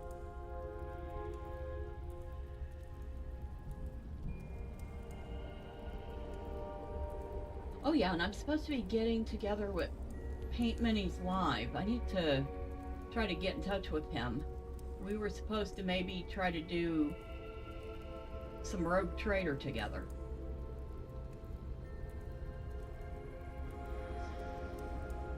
Here's a game I probably wouldn't play, but I would probably watch somebody else play. The Casting of Frank Stone. Michael Merdig says, can any company have a game on Steam? I mean, if you have a legitimate game, It seems that way. I've even seen some fairly spicy games on Steam because I have the adult filter turned off because it usually weeds out a lot of the gorier games too. So I get to see a lot of fun stuff like furries and hentai. Not hardcore hentai, but still, it's hentai. Don't have a problem with it existing. Wouldn't be my thing to play, but eh. The Shadow of Frank Stone. Yeah, this one's a psychological horror. And like I said, I wouldn't play it myself, but I would really watch somebody like Pat Steven play this. This would be great. This would be right up his alley. Here's one called Dwarf Delve. It's an extraction roguelike. Not really my style. I don't like the extraction games, but still, I have it on my list because I'm sure some people will be interested in this one. And it is dwarves.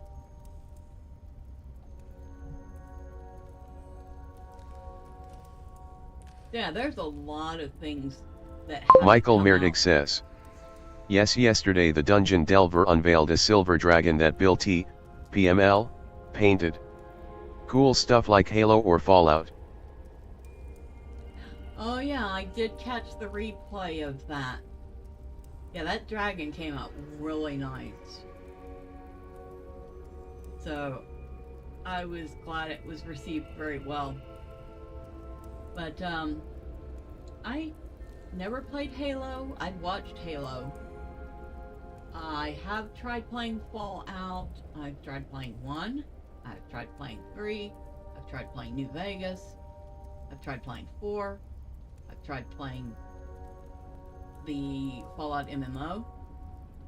And for some reason, it should be a game that I really enjoy, but it never sticks. I'll keep trying.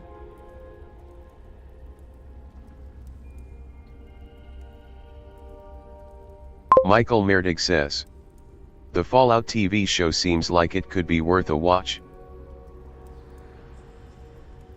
Maybe. Except I don't really watch TV. In fact, I haven't turned on a TV set in a couple of years. And the only time I used the TV before that was as a monitor. So I'm gonna Michael take- Merdig says, funny there is a Halo show as well. I have heard. Just because I don't watch the stuff doesn't mean I haven't heard of the stuff. Yeah. There's a Halo, there's going to be a Fallout show, there's supposed to be a Warhammer show. Henry Cavill is involved in that.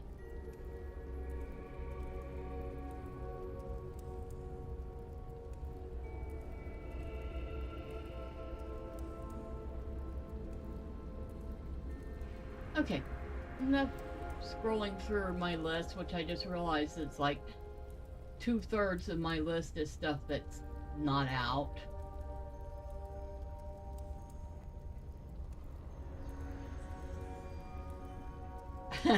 Oh yes, and this one.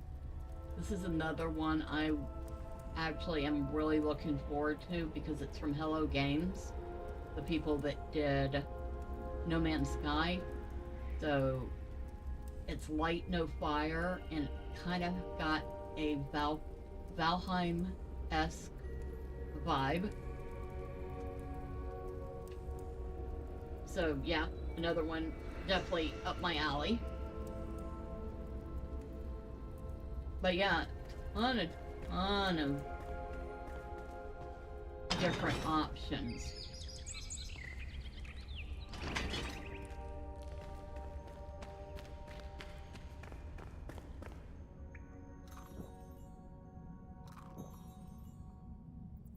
Michael Merdig says, The Fallout cast makes it seem like a high budget or quality. I hope. I hope. I mean, for the people that enjoy the Fallout game series and enjoy watching TV, I hope for their sake that it's actually good. Because we've had so many shows that have come out, and I've heard from different people that they weren't so good.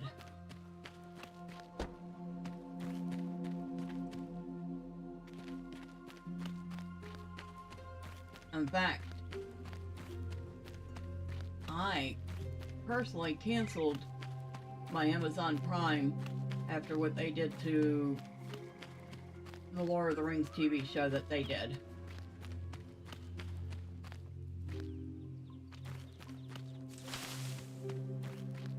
Ooh, more indigo plant. I was hoping to find more.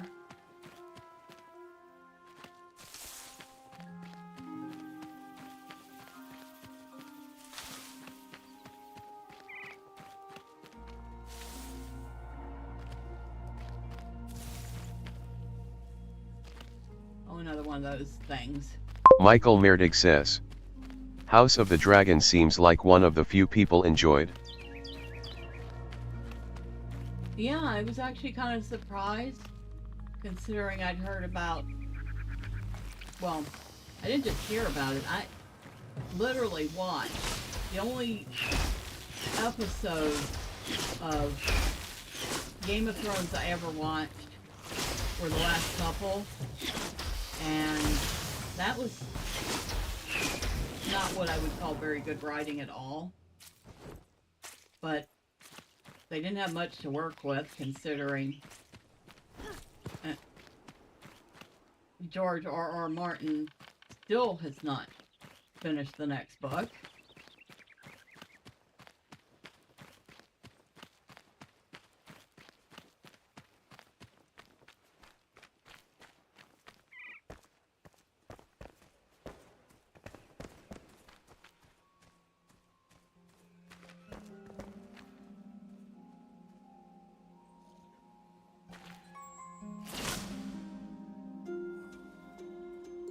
Okay.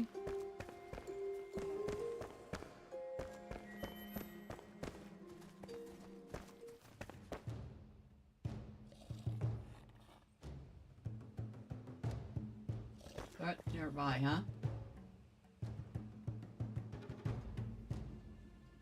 I mean, I wouldn't be surprised.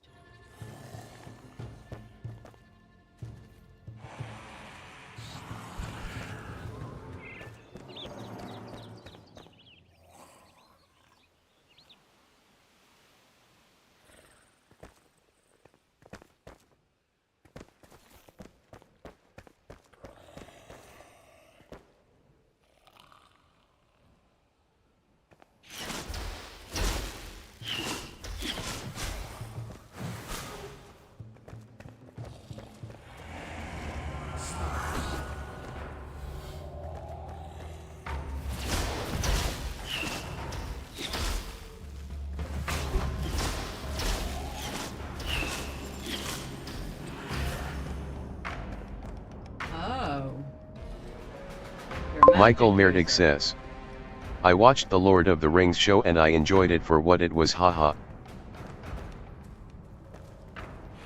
And that's perfectly fine too. If you found you enjoyed it for what it was, then you should absolutely enjoy it for what it was. But I just couldn't bring myself to watch it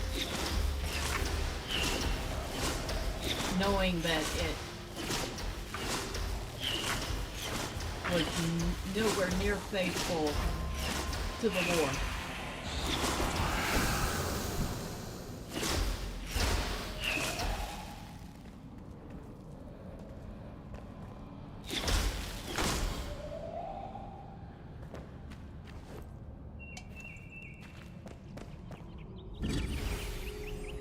Archer trousers. And my backpack is full, because of course it is. Okay, what can I get rid of? One lone string? Michael Merdig says. Would like more battles, creatures, characters, etc. Yes, the lore and story as well.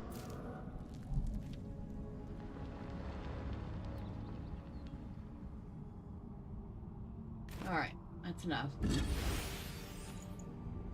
Some archer trousers. Skull summoning vessel? What? Excuse me? I'm gonna get rid of these critter parts.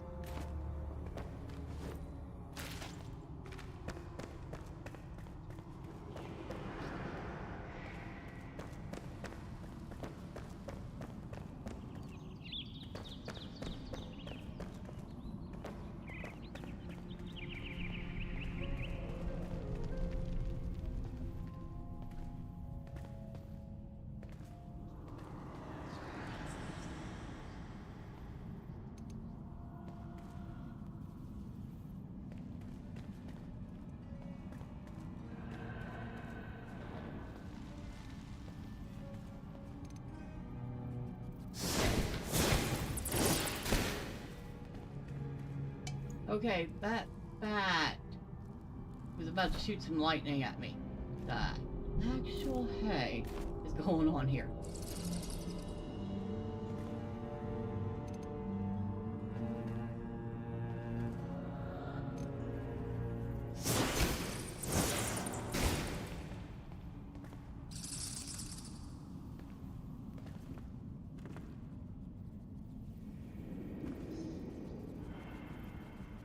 Oh, hell! All these bats use elemental magic.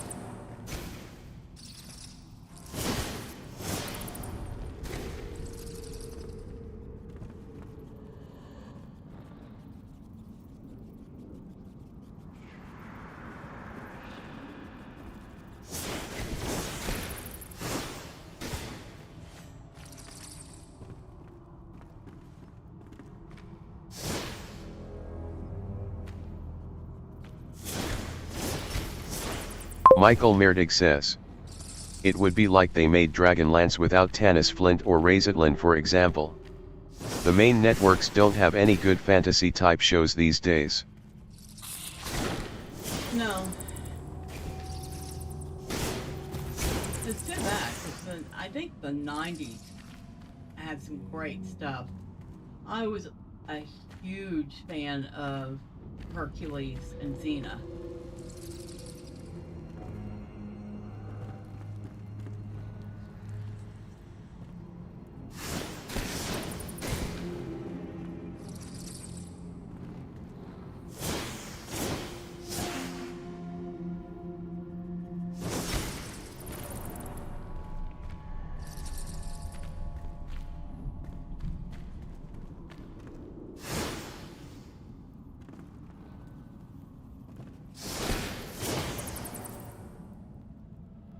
Well, this thing keeps going. I wasn't expecting all this.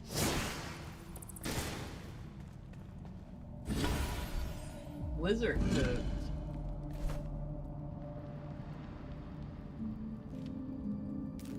Michael Merdig says. Did you watch Legend of the Seeker with Bruce Spence from The Road Warrior?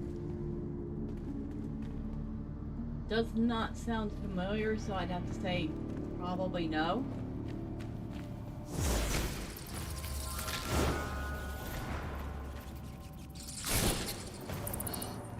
Stinker? Scared the hay out of me. Michael Merdig says. It only got 2 seasons.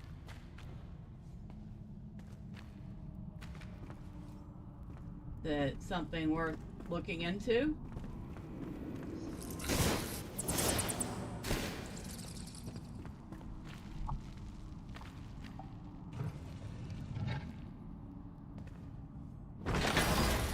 A flail.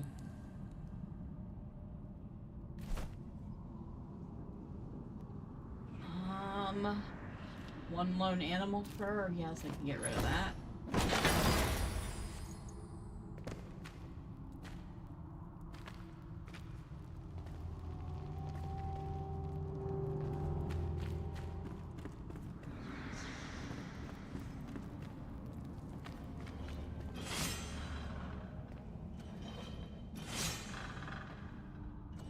Okay.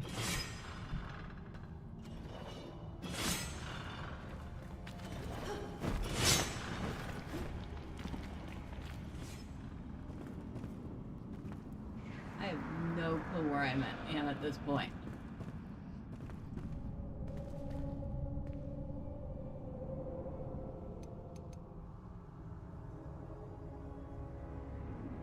Except that I just make a big loop and come back.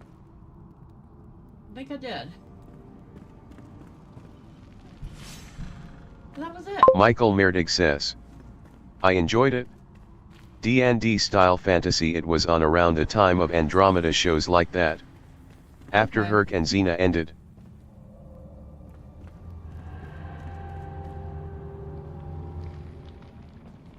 Okay.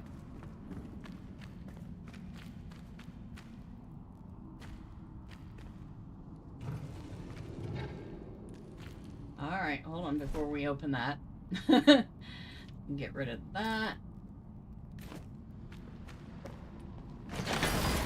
A crackling wand.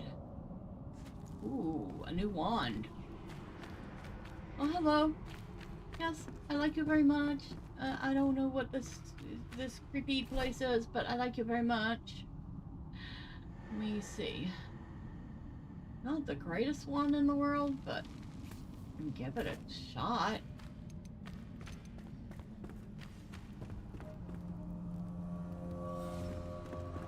Okay.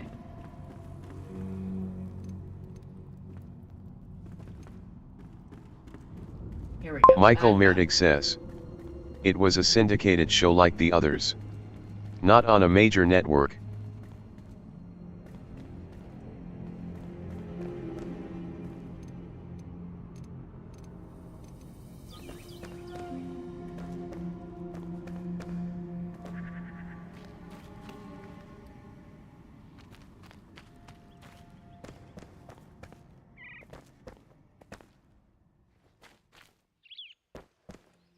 That was actually kind of fun. Wait, does this go up?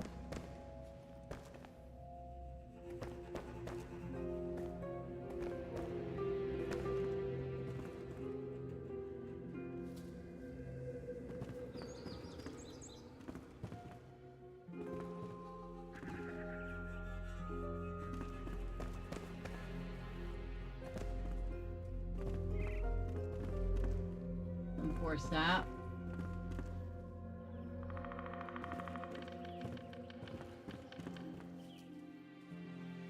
Lots of things to take if I had the room for them.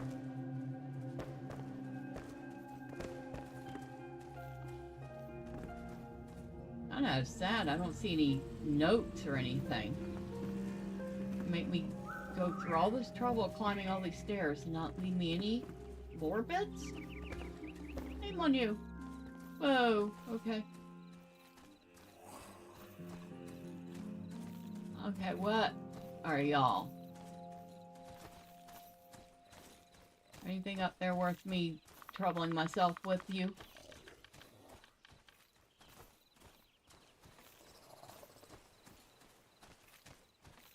I don't see anything up. I don't see anything up there worth me troubling myself with those mobs. Michael Merdig says, did you watch Serenity or Dark Angel Bella? Both are J.J. Abrams and Fox at the time. Both cancelled too soon, LOL. I do remember Dark Angel, and I definitely agree that it got canceled way too soon. It was a pretty good show. Serenity sounds familiar, but I cannot recall whether or not I actually watched it.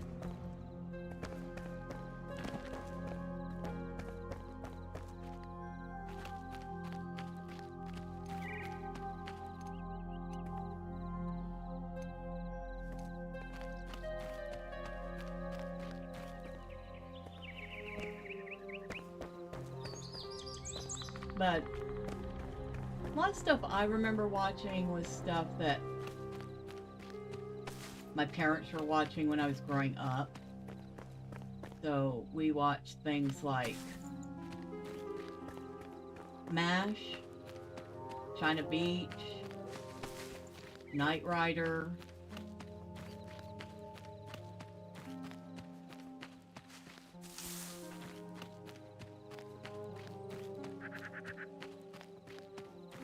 Knight Rider was actually a pretty good show.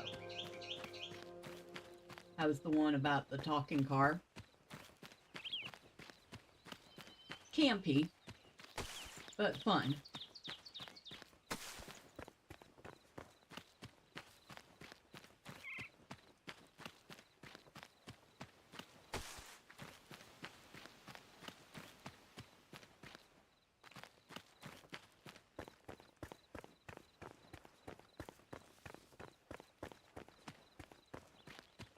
Michael Merdig says, I watched the one season of the reboot on NBC, not bad.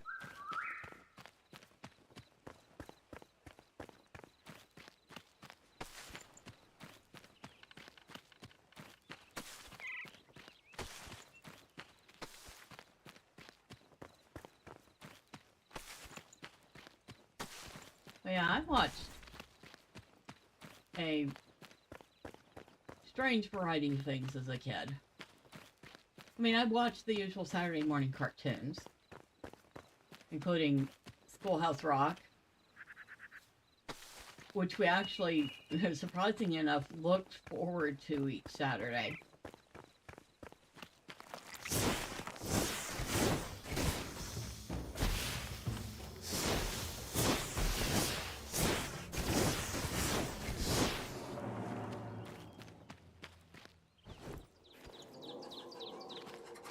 Whoa, it got pitch dark. Michael Merdig says, they have tried a bunch of reboots from great TV show of the 80s. Yeah, good luck with that. Because some of those shows were just good in their own right. And absolutely don't need some reboot. Things like, hold on. Back here.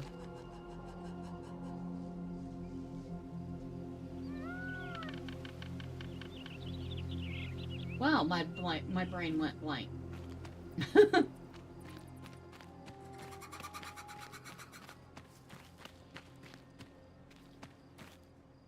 mean, some of them were just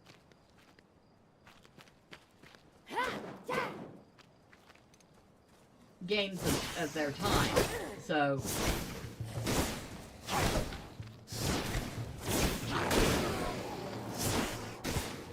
games like or shows like MASH could never be made again.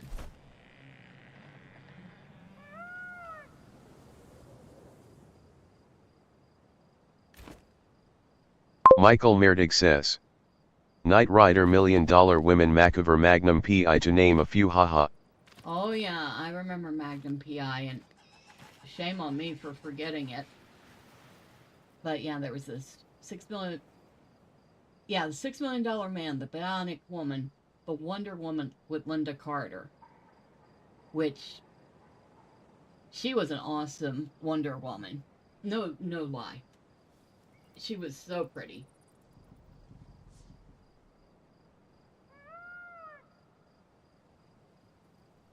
There was, I think there was, I want to say, an Incredible Hulk. Yeah, with Lou Ferrigno. That dude was ripped.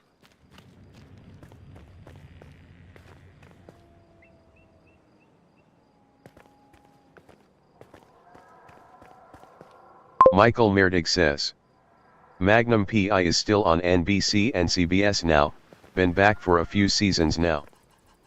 Is it the rerun of the show, or is it a new show? Drivable Victim says, SWAT, the Rookie, from the 70s. Michael Merdig says, new. No, I didn't even know that there was a new one.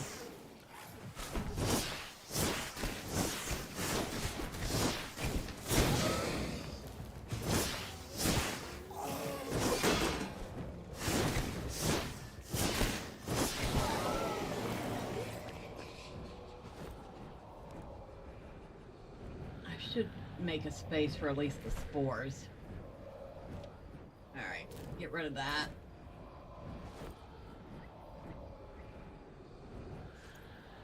Okay.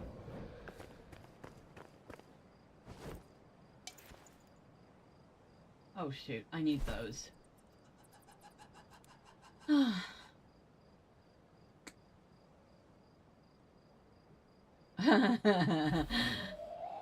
Alright, I'll get rid of this twig, even though I'll probably regret it.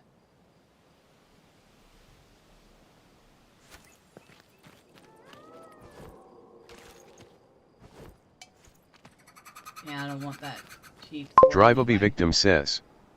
The original Magnum ran for 8 years, and the new one has been on for 5 years already. Already? I'm like, well, I guess that just goes to show you how little in the loop I am when it comes to TV shows.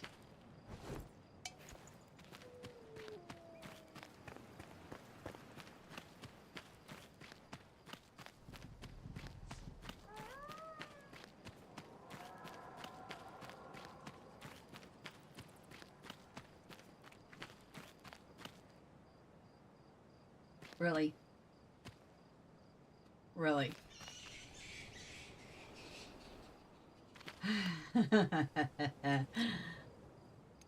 I did not come here for all this, but...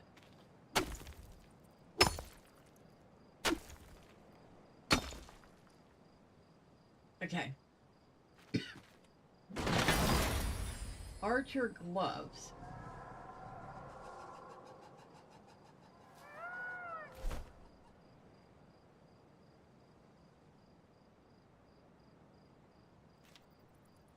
Guess we'll get rid of that. Okay.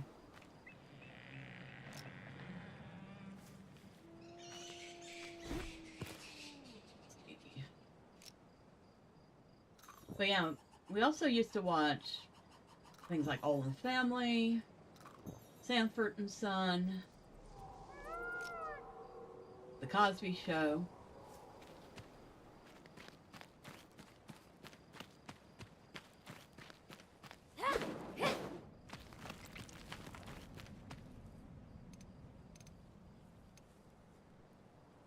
What was that show with, oh wow, I can see his face, but I can't remember his name right now. The guy Michael that Merdig played says. in... Sanford and Son was funny, Red Fox hilarious. Yeah, Red Fox was hilarious. He was a great actor. Michael Fox. The show that had Michael Fox in it.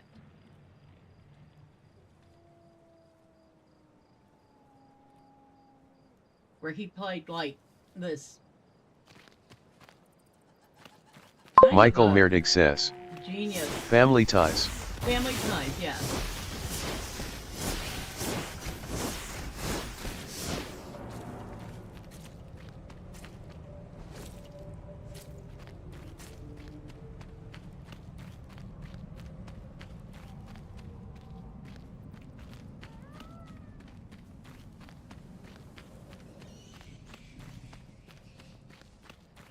Family Ties was really good. Greater Mana oh, whoa! Are you serious? More stuff. What's this? Michael Merdig says. Some great sitcoms in the 80s. Yeah. There were.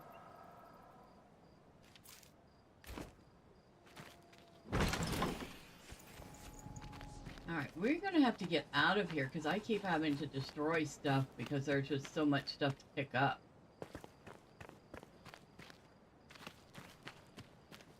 So much new stuff.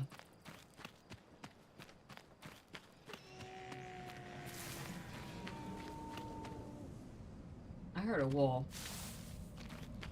And I don't know if that was just ambient noise or if there was actually a wolf.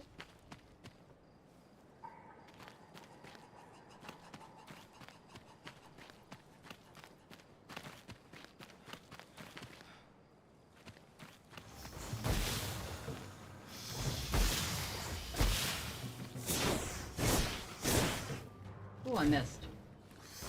That was some shoddy shooting.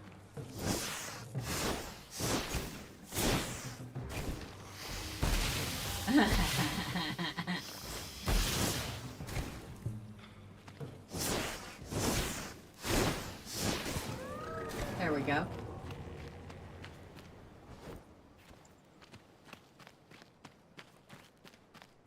Yeah, I made a big old loop because there's the flame sanctum again.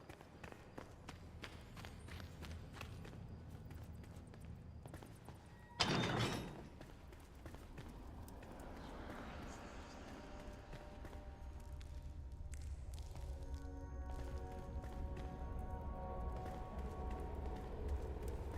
how much of this area have we explored?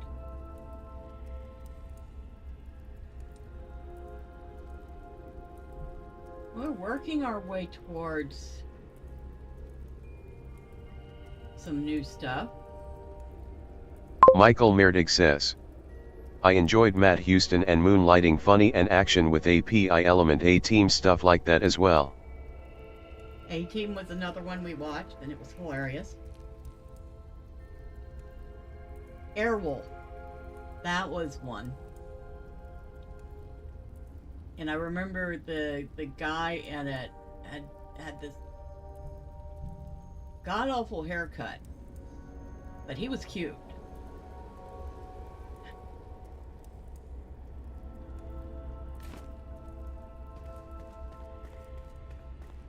He was one of those guys that could get away with having a bad haircut and people would still like him.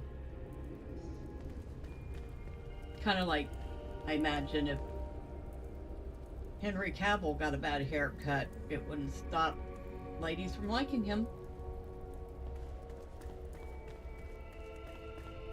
Oh, that's the first time I've noticed that. There's a note here.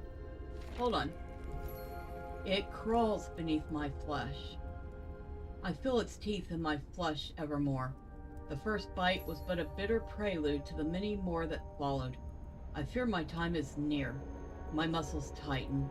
My skin stretches. I can see them under candlelight, eagerly pushing outward.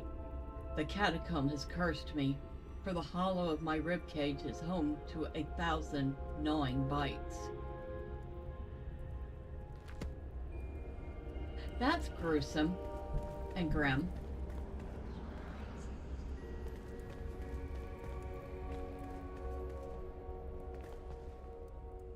Go ahead and close these doors. I think we're gonna go ahead and port ourselves home before we find anything else that we have to drop stuff for.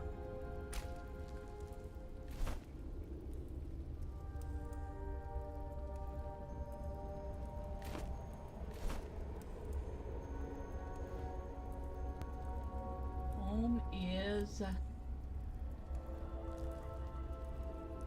I've actually got a decent way. Michael Merdig says, Bruce Willis was a nobody on Moonlighting and Jan Michael Vincent was Airwolf Roy Scheider as well, I think. Oh, Moonlighting. I vaguely remember that one. I don't think I really paid much attention to that when I was a kid. But that would have definitely been one my parents liked.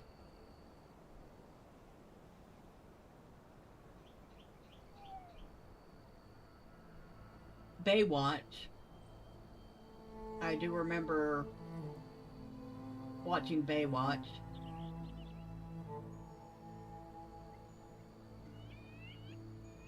But then I also remember watching much older shows too, like Bewitched.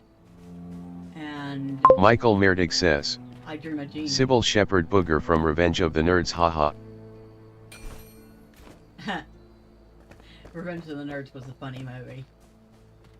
I did not appreciate it when I was younger, but now that I'm older, yeah, I recognize it for the hilarious genius it was.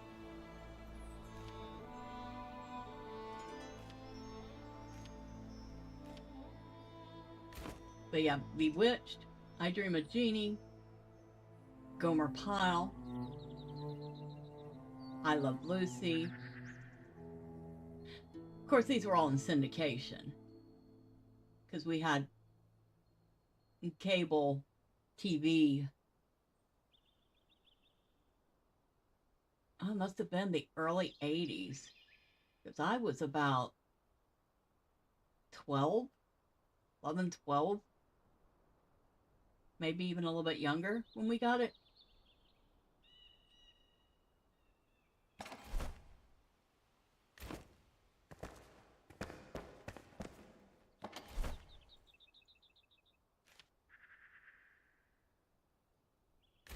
Oh, wait, go back in there. Potion. Potion. How many of these do I have now? I have 7 Shroud Survival Flasks. Maybe I should start using them now and then.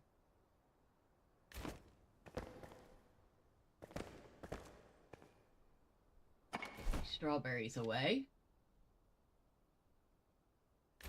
Flowers go. I have no clue anymore. They're supposed to go in here.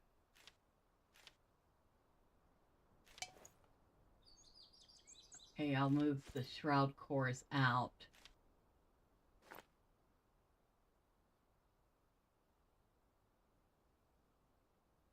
Okay. No, that didn't go in there. Sporks can go in there.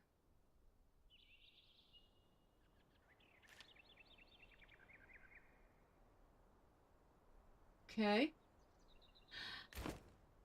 That didn't make any sense.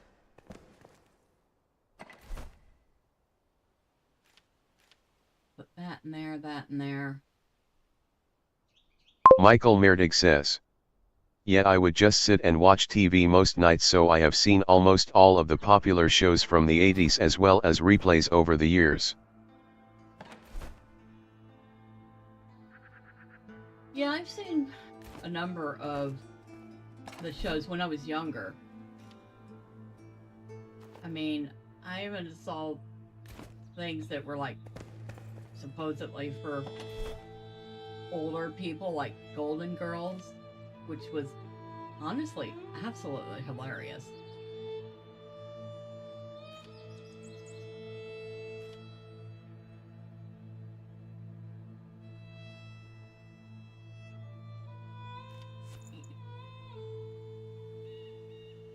Oh, I need that. I'm like putting away my axe. I need my axe.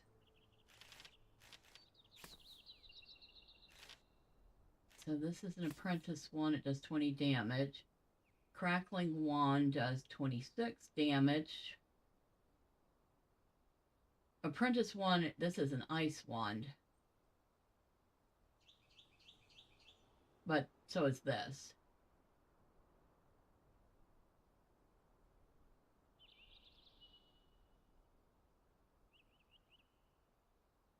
Oh, this can go in here. Michael Merdig says. Not a huge fan but know of it of course, haha. Estelle Getty was mean funny lady. She was great. They all really worked well off of each other. Mid-range weapon. Skull summoning vessel.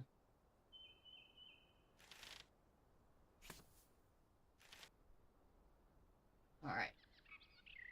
Archer trousers, archer gloves, and wizard boots. We'll hold on to those. They might come in handy. Especially if I'm going to continue on as a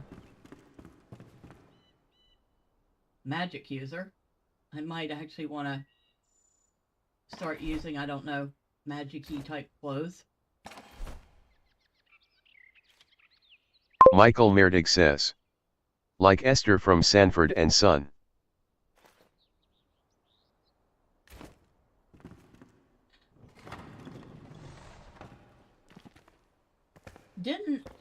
I almost want to say Esther got her own show eventually.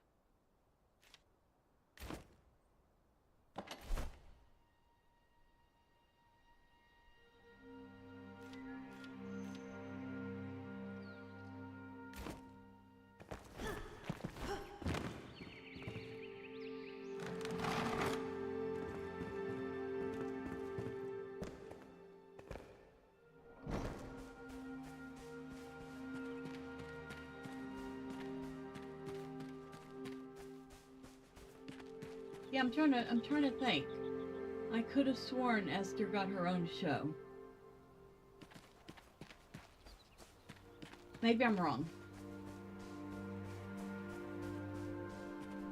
I know that they did try to recreate Lightning in a Bottle, but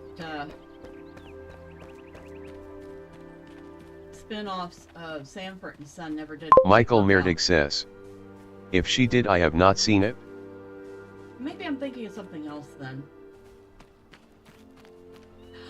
Oh yeah, we used to watch things like Green Acres and the Beverly Hillbillies and Gilligan's Island. Those were great. They were hilarious.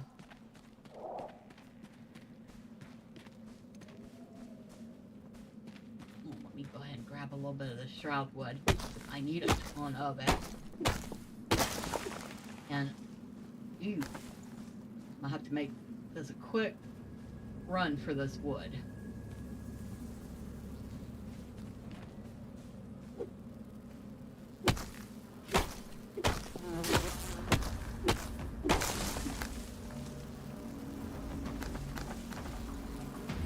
Really?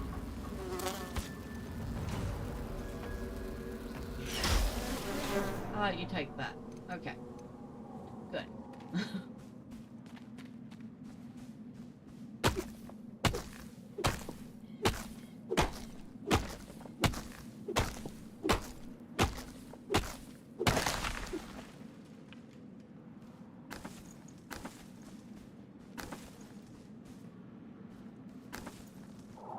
Yeah, TV was a very different animal back then.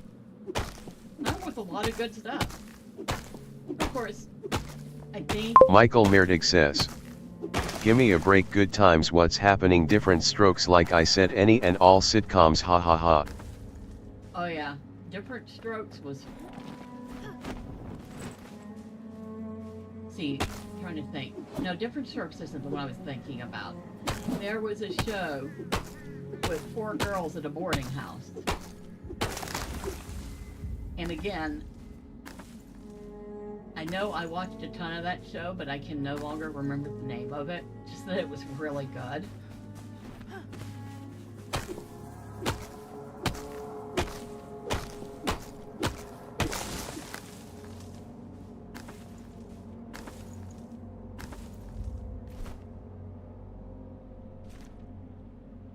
$38.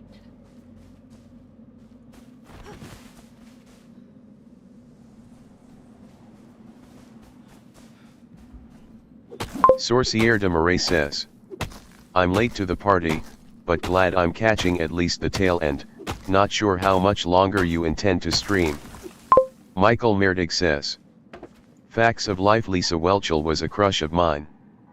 Oh, you're right. Facts of Life. Thank you. And hello, Sorcière. Did I say that right? Well, I'm also glad you caught the tail end. I'm probably not going to be on for too much longer, since I've been going since 6, and I'm usually not on this late.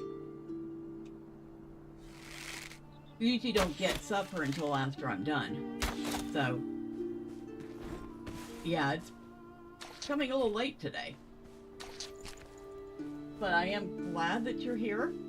I hope you've had a good day.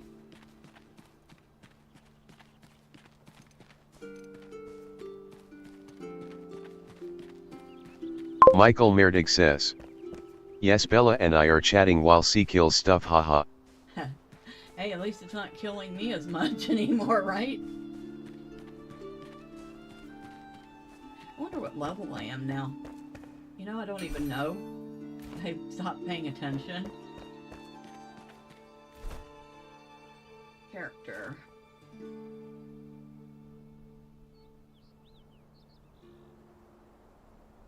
Sorcière de Marais says, your pronunciation is close enough, lol. Okay. Well, thank you. I do try. It's that is one of the Romance languages, but I can't tell if it's French or Spanish or Portuguese. Drivable victim says.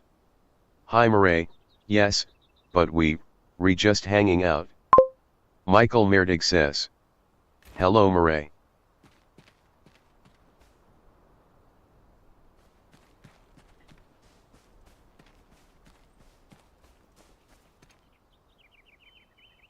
Still have not found patterns to fix these walls and this roof here.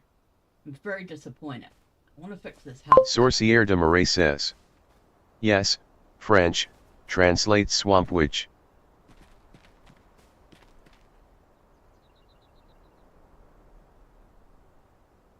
Okay. Right.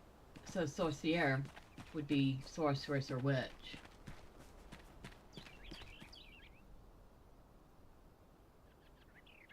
De Marais. So Marais is swamp. Which I should know. I mean, I did grow up in Michael Louisiana. Merdig says. Oh no, run from the hag, haha, welcome to the chat. But yeah, I mean, if you're able to, I usually do stream on Tuesdays from Sorcière de 6 Marais to 8. says. Heya, Drivable and Michael. And I do try to stream on Fridays about the same time.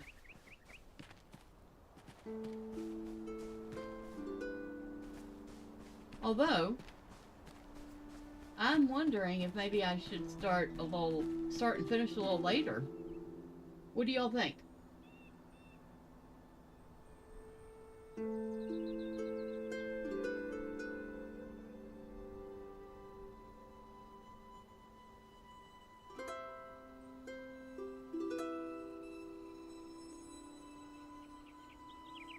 Michael Merdig says. Makes me think of the hag from Baldur's Gate 3 cool chapter. I am a night person, so fine with me, Bella.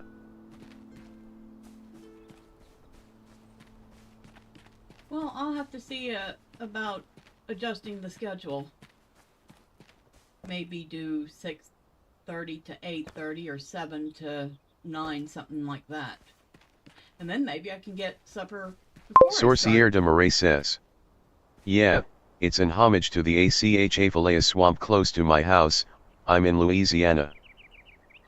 Oh, you're near the Achafalaya. Okay.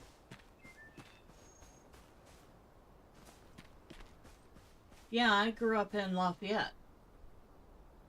So that's where my home stomping grounds were.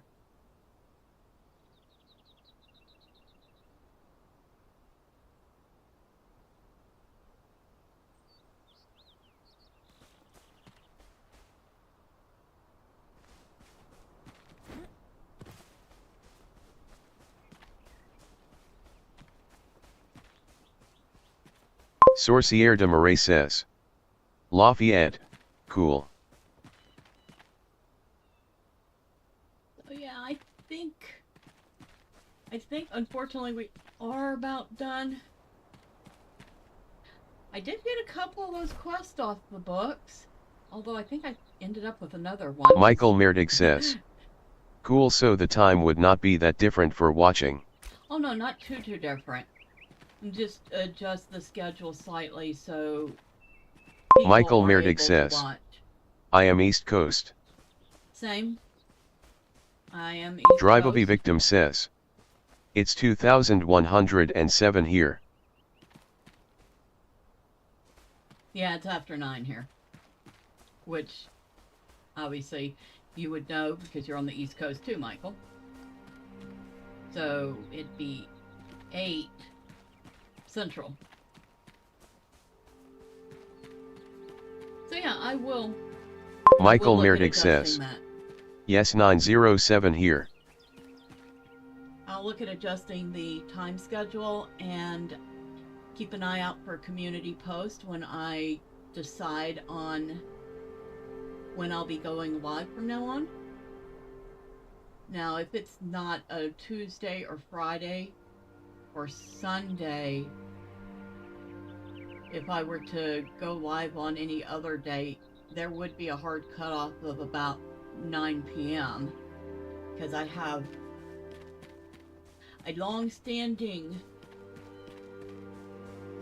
gaming schedule with my friend Gus. Like, almost a decade now. So I like to keep that one. And keep my friend, because he's funny. However, I should probably stop running around like a head with my chicken cut off. I do want to take a moment. Michael Thank Merdig says, everyone. are you going to keep playing Dragon's Dogma as well, Bella? I will, at least until I get to a point where I really have trouble with the performance of the game. Sorcière de Marais says, have a beautiful night, Ms. Bella. Thank you. You too. You too, Murray. Murray's. Drive-a-Be Victim says, good night, Murray. Murray. But yeah. No, yeah, I'll be playing Dragon's Dogma. Michael as well. Merdig says, fun chat by chat and Bella, enjoy your TTRPG play. Thank you. But yes, I want to thank everybody. I appreciate you all stopping by, chatting, and everything. But Drive-a-Be Victim says, bye all. I'm gonna go get some supper. And until next time, bye for now.